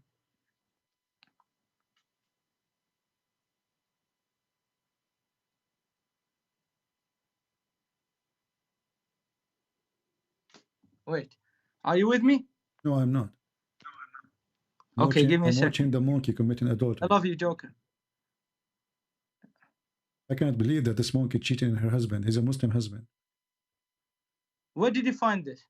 You don't tell me where did you find it. They read it. No. Where did you? I'm looking at the Quran. Where did you find this? You're reading the Quran. I'm showing you a hadith. I caught you in 4K. Where did you find this? You caught me in 4K, not 8K? Yeah. Oh, that's good. No, 4K. I'm pretty sure. I have the Quran in front of me. Where did you find this? Well, what do you mean? Don't you speak Arabic? Read it. I caught you. Where did you find this? In the hadith. Can't you read? I said the Quran. No, I said the Quran, not the hadith. Okay, so why the hadith? So why the hadith is saying that the monkeys are Muslims and they follow Sharia Allah? Can I see who said this hadith? Yeah, it's in front of you. Are you blind? You just read it already. No. The guy who said it, bro. Come on. The guy who said it, bro. This is the one who said that. Can't you read? Right? No. How do you know? How do you know? Is it Sahih Bukhari, Muslim? Let me know. No, this is da'if hadith. What you can do now? Da'if. This is like any other word, any other text. So da'if, I can't see who it's said this text. Because it's da'if, right? Yeah, it is da'if because there's not. Well, no, it's not da'if. Who said it? No, so if it's Sahih Bukhari, you accept it? It is not you who decide. So if it's brother, it is not you who decide. So only you accept it if it's from Sahih Bukhari or Sahih Muslim. Of course, if it's from Muhammad's companions. Okay, here we go. And through generations and through other generations. That's how I believe. Okay, it's Sahih Bukhari. Watch it. Look, it's Sahih Bukhari. You said you accepted it if Sahih Bukhari. Read it. This is Sahih Bukhari. No, I want to see. Hadith number 3849 al-Bukhari. There's a delay again. But you can do monkeys, you know, it's hard to put them in front of the camera. Bro, come on, you know that's not true. It's al-Bukhari, read it. You said to me you accept al-Bukhari a second ago. It's al-Bukhari.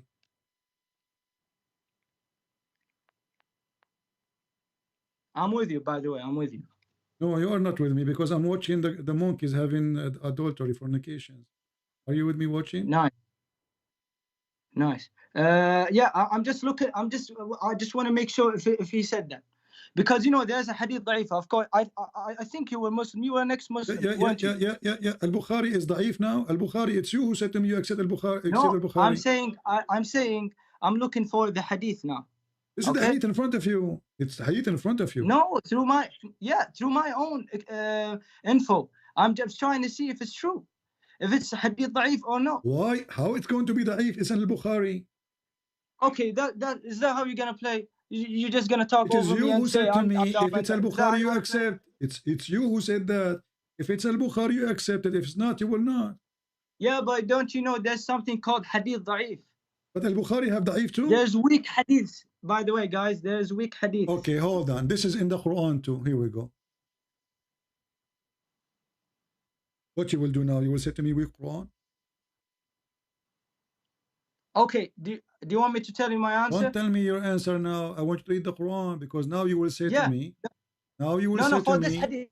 Now you will say to me the Quran is weak. Here we go. This is the chapter 6, the chapter of animals. Even the chapter name is the chapter of animals. The chapter of animals. All the animals are believers, and Allah He sent them Quran. Are you gonna talk over me? I'm trying to answer. You are the one who said this is not true. No, it's in the Quran too. Yeah, Christian Prince. Let me answer. Okay. Okay. What I'm saying is, I don't know.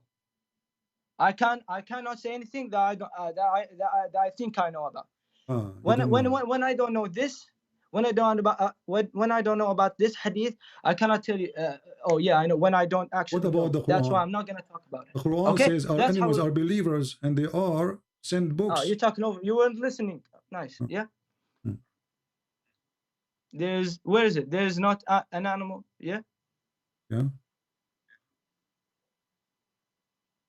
Show me in Arabic. Okay, here we go. In Arabic. Well, can I tell you something? No, don't tell me something. Read first. Yeah. After we read this, I'm gonna give you something on your Bible. So you try to escape from the madness. No, I'm not trying to escape. I told you, and even in chat, I said if there's something I don't know, I'm not gonna talk about it. That's how I'm gonna say it. But why you call me racist when I say this is the Quran? The Muhammad, he said I need. No, you said you Muslims. Come on, bro. You know that more than me. You're Arabic. Are you Arabic or no? No, I am Chinese. Bro, I can tell it from your accent, bro. You're Arabic. You were talking Arabic, bro. I I'm can black, tell. blonde, African, yes, you are American Arabic, bro. From You're even talking about other countries. Come on, bro. I'm not that dumb. I don't even speak Arabic, as you see. You just spoke Arabic, bro. I did not. Prove it. Oh, you're also a liar. So why Muslims are making videos saying Christian Prince don't speak Arabic? Bro, you just talked to me. You just talked to me when I said my name. My friend, I do not know Arabic. وما من دابة في الأرض ولا طائر بطير. I'm not speaking Arabic now. This is gibberish. So the Muslim, they have videos saying Christian Prince do not know Arabic. Yeah, that's how you play your viewers. So why Muslims lie then? Why Muslims they say Christian Prince do not speak Arabic? Arabic? How you play your viewers. Okay, Christian Prince, can I ask you a question? No, don't ask me. Please listen. I want you to answer. You are trying to escape. I said to you, the Quran you are reading today, it is the Quran of who? The Quran you are reading today is the Quran of who? Allah, He sent 7 Quran. You said to me, where you get this from? Yeah, I'm looking. Okay, so Allah, He sent 7 Quran. Why Allah sent 7 Quran? Just give me a sec. I'm looking. Okay.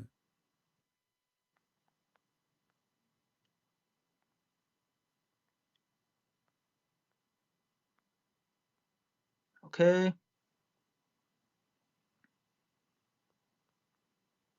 You went in Arabic?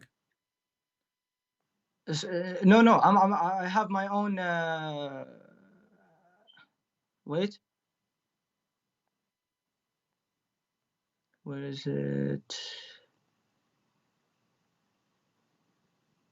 Okay.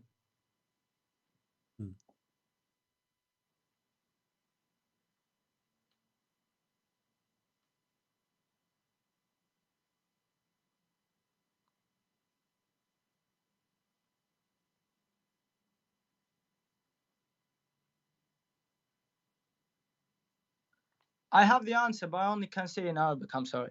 Why? How come you don't speak? You forget English now? No, because the answer is in Arabic, and I'm really bad at translating. The Muslims say I do not know Arabic, so you have to say it in English because I don't understand Arabic.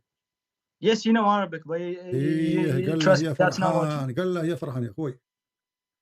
We speak here in English. All the audience, I have 1,400 people listening. Nobody speaks Arabic.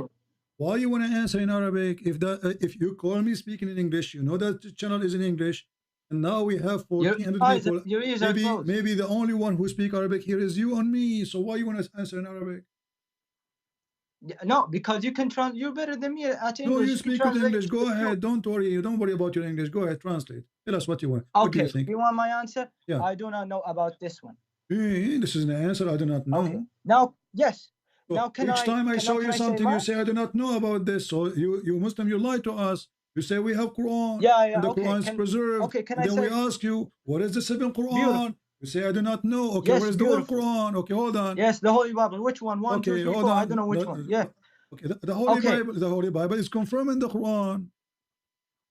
The original. Okay, we don't want to go to that. Let me tell you this is the one we have. This is the only one we have. Yeah, let me tell you this. So, do you know the story about King James? So listen, Abdul. When my God. Now I listen. It's my turn. when a Muslim. It's a your conversation. Turn. It's always it's your my turn. I should talk Even as well. your turn since the beginning. You are the one who called Yeah. me. You are the one who started the topic. I told you the one the who answer. chose the I do topic, not and know. now you are saying to me, "It's my turn." Oh, it's not your turn. You are changed. You are trying to escape. No, but okay. Now you said to me you do not know about this. Now you know, so you have no excuse. Okay, so there's 7 That's Quran. my answer. There's 7 No, Quran. I said I know it in Arabic, but I cannot explain it in English. I'm sorry, I don't know. Where is the 7 Quran? Brother, where is the I answered you. I said I do not know. No. Allahu a'lam wa ana la a'lam. What do you mean Allahu a'lam? So your prophet did lie? What do you mean prophet did lie? You're not making any sense, actually. So did you lie to me? Did you lie to me when you said the Quran is preserved? Oh my God. But I think you were actually bullied when you were a kid. I actually think that. You were actually bullied by Muslims. What bully? I think so. What bully mean? What bully mean? Explain to me what bully. Now you know what bully means. No, I do not know. I'm learning from you. Tell me what bully means. Now you know what bully means. Now you know what bully means. Let's be real. Let's be real. You know what bully means. Let me ask you this. Okay, you know King James? hold on. I heard that there's a kid, he was bullied. His name is Muhammad when he was a now kid. You're getting out of context. And his uncle wife, he make fun of him always, and even they kick him out from the house. Is that correct? Who's that? What is that? Your prophet. Show me. Give me. How do you know? Each time I show you. How do you know this? Yeah, I want to know. I want to know knowledge. I want that knowledge. I want to know. How are you claiming when you don't have proof? Okay, let us go. And by the way, if it is written, it's called ibtila. Okay, here we go. Okay, I'm answering you. It's called ibtila. Okay, listen. It's called ibtila. Every messenger has to struggle. How your prophet struggle? For example, Muhammad, he watched his kids die. He watched his wife. He watched his friends. That's how it is. He couldn't ask for forgiveness for his parents. No, because they were not Muslims. You're a prophet. You says ibtila. Your prophet, he said that he was the ibtila he have by lies. He have a lot of lies. How can you tell it's a lie? Let me ask you this. The prophet says so. What's wrong with you? Are you against your prophet, Faisal? Are you insulting your prophet? Okay, I told you, if something I don't know about, I'm not going to answer because I don't know. Okay, my friend. Did your prophet have a problem? The problem was lies. What do you mean by lies? Lies, lies. Of course, Muhammad never said a lie. Why would he say a lie?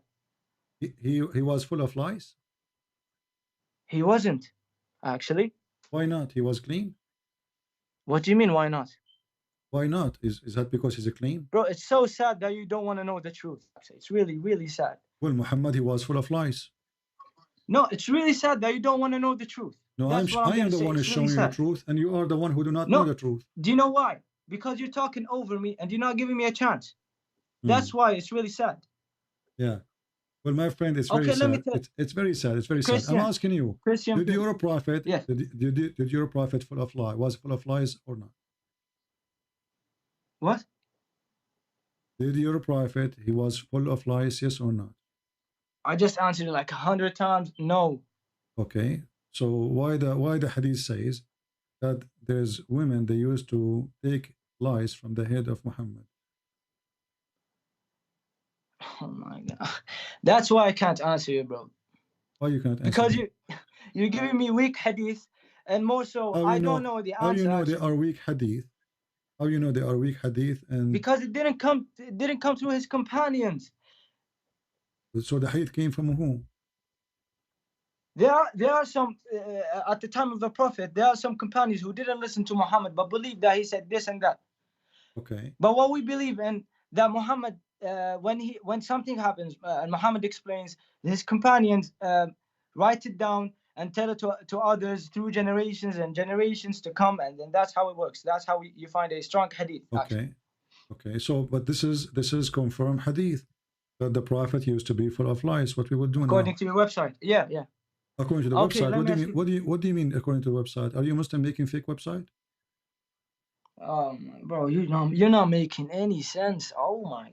Okay, let me ask you this. My friend, I'm not the one who's making that sense or not. This is your Muslims. Okay, us Muslims. Yeah, us Muslims. Let me ask you this. May I ask you this question? King James. So your prophet, you know King James. Was he full of lies or not? Why are you running? Why are you running from this question? The one. Let me ask. Why? Okay, King James. Read you know me. King James. The read version. with me. Read with me. King James. King James is a translation. It's the Bible. Okay, read with me. Okay, let me ask you this. Does it say that there's a woman? Her name is Haram. Haram. Muhammad. Can you see that, viewers? Can you see that, guys? He doesn't want to listen. You are changing topic. You are trying to run away. Your prophet is full of lies. No, Why is full of lies? I'm not changing topics. Why you're your adding prophet topics. is full of That's lies? how it works. Okay, I want to know. When I want to say mine, you're adding more topics. Every prophet, Allah, He sent him a problem. What was the problem of your prophet? Allah sent him lies. Read it. Okay, nice. Can I ask you this question now? Why you King not James. Why aren't answering? Because I really don't know. I don't want to say anything. So your prophet is full of lies. So your prophet full of lies, correct? Okay, according to you. Okay. No, not according to me. Either you agree. Well, at least we respect other religions. I will not go forward unless you agree. Okay, let me ask you. Your prophet is full of lies, and the proof in front of you. A woman, her name is Haram.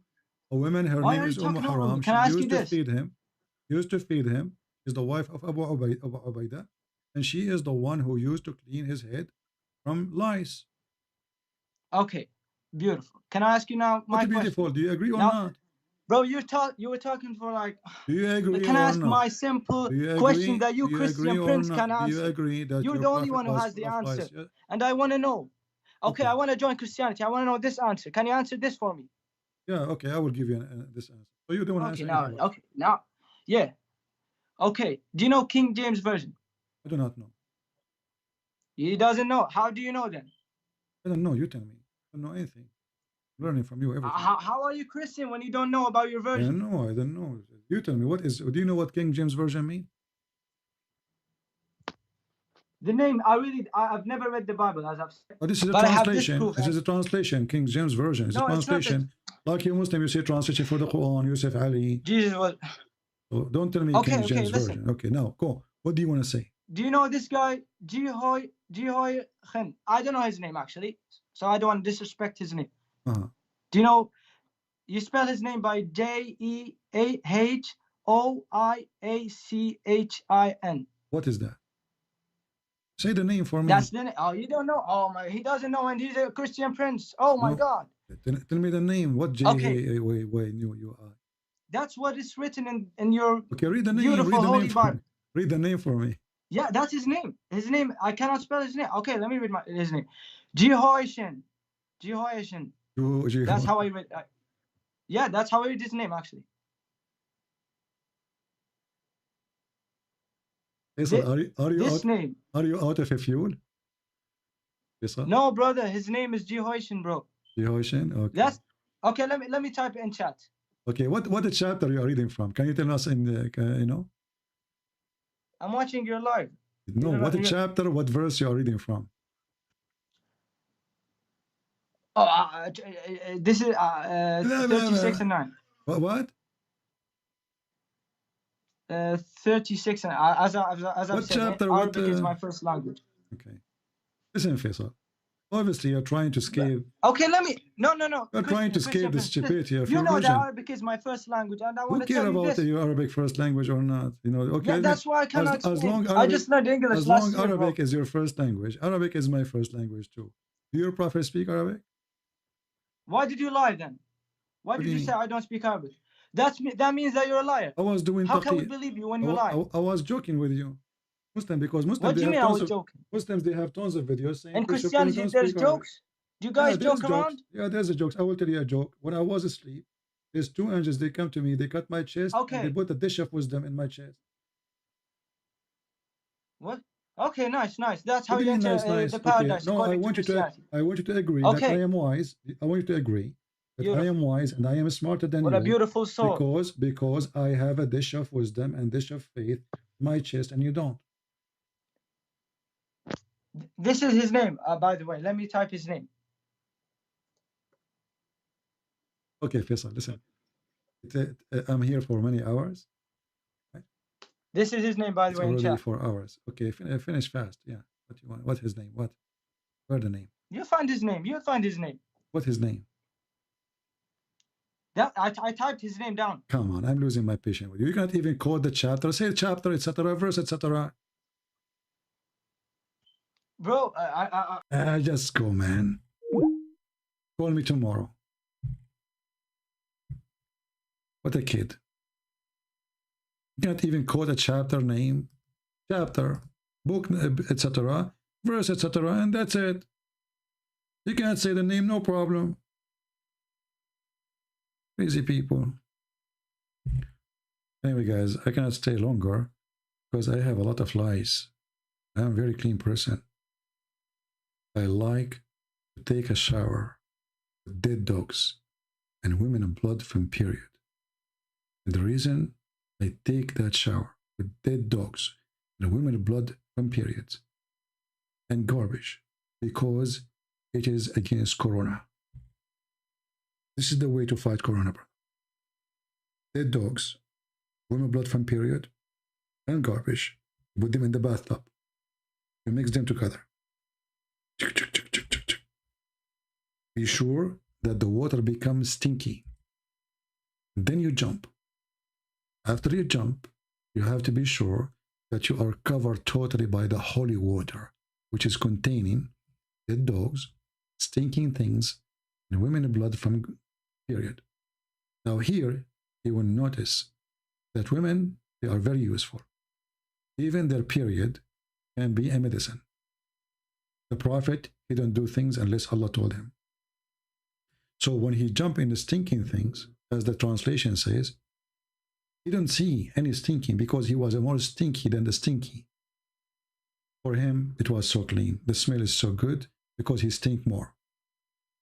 This is the only way we can explain it.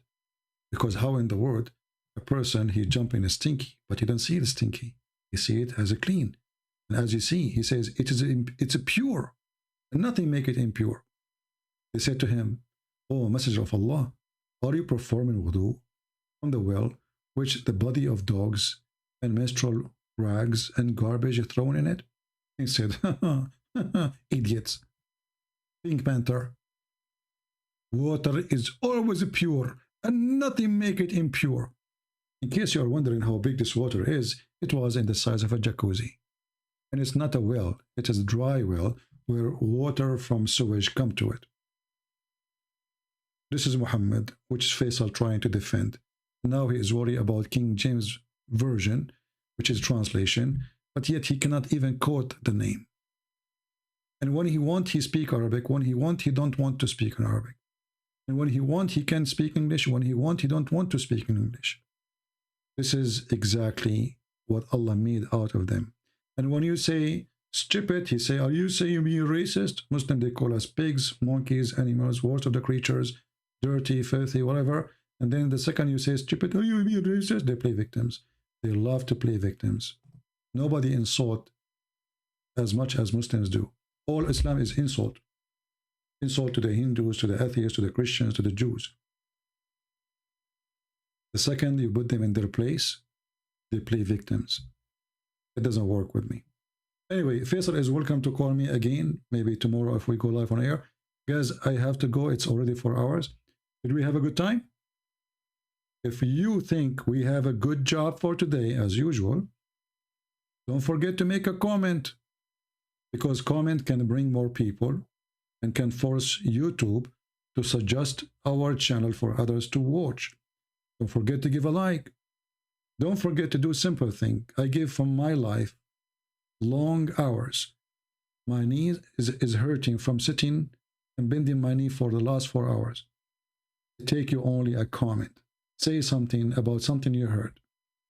If you cannot do that, you need to ask yourself, what is the purpose of you to exist, or why you are even here? All of this we are doing for the glory of the Lord. So more and more will leave Islam. Anyone will listen to this, he will die laughing at this cult. And now I have to go, excuse me, because I saw a monkey fornicating against the knowledge of her husband. Her husband he did not know. The poor guy, he is Mr. Chimpanzee. He is decent. He is praying to Allah. And she don't know that this will hurt him badly. She knew for sure. She's an evil female monkey. May Allah curse her. She committed fornication because other male monkey, you have a bigger banana. And you know, size does matter. And I'm talking about banana now as a fruit. Don't take me wrong. So Islam is very convincing. Islam is true from God, the only religion who can come with a lot of stories. Fountain of youth. The guy whose eyes is blood, he sit in the ground, he make the ground green. Monkey who committed adultery, may Allah curse her. This is why I say to you, if you are single, never marry a monkey.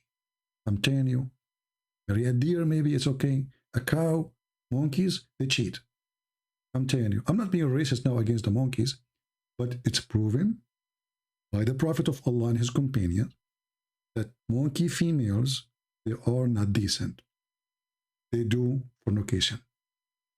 And me, myself, I will never date a monkey, between two brackets, again. Thank you very much for being here. May the Lord bless you. And this is your brother Christian Prince was serving you for today. I hope you did enjoy and you learned how silly Islam is. And Islam is not what they say. It is what Islam says, not what the Muslim says. Thank you. God bless you. See you soon after we have more than 20,000 views of the video. So make it happen as soon as possible. So we will be back. God bless.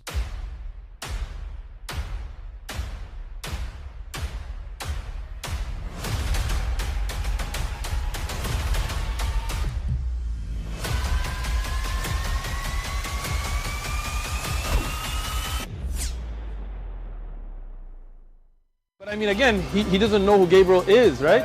Because he didn't come from an Abrahamic faith. The people of Mecca were pagan. The Quran is mentioned, if this book was from other than God, they would have found in it many contradictions. If a book is without contradictions, that has no bearing on whether it comes from God or not. I've had phone books that are inerrant, but I certainly don't think God gave them.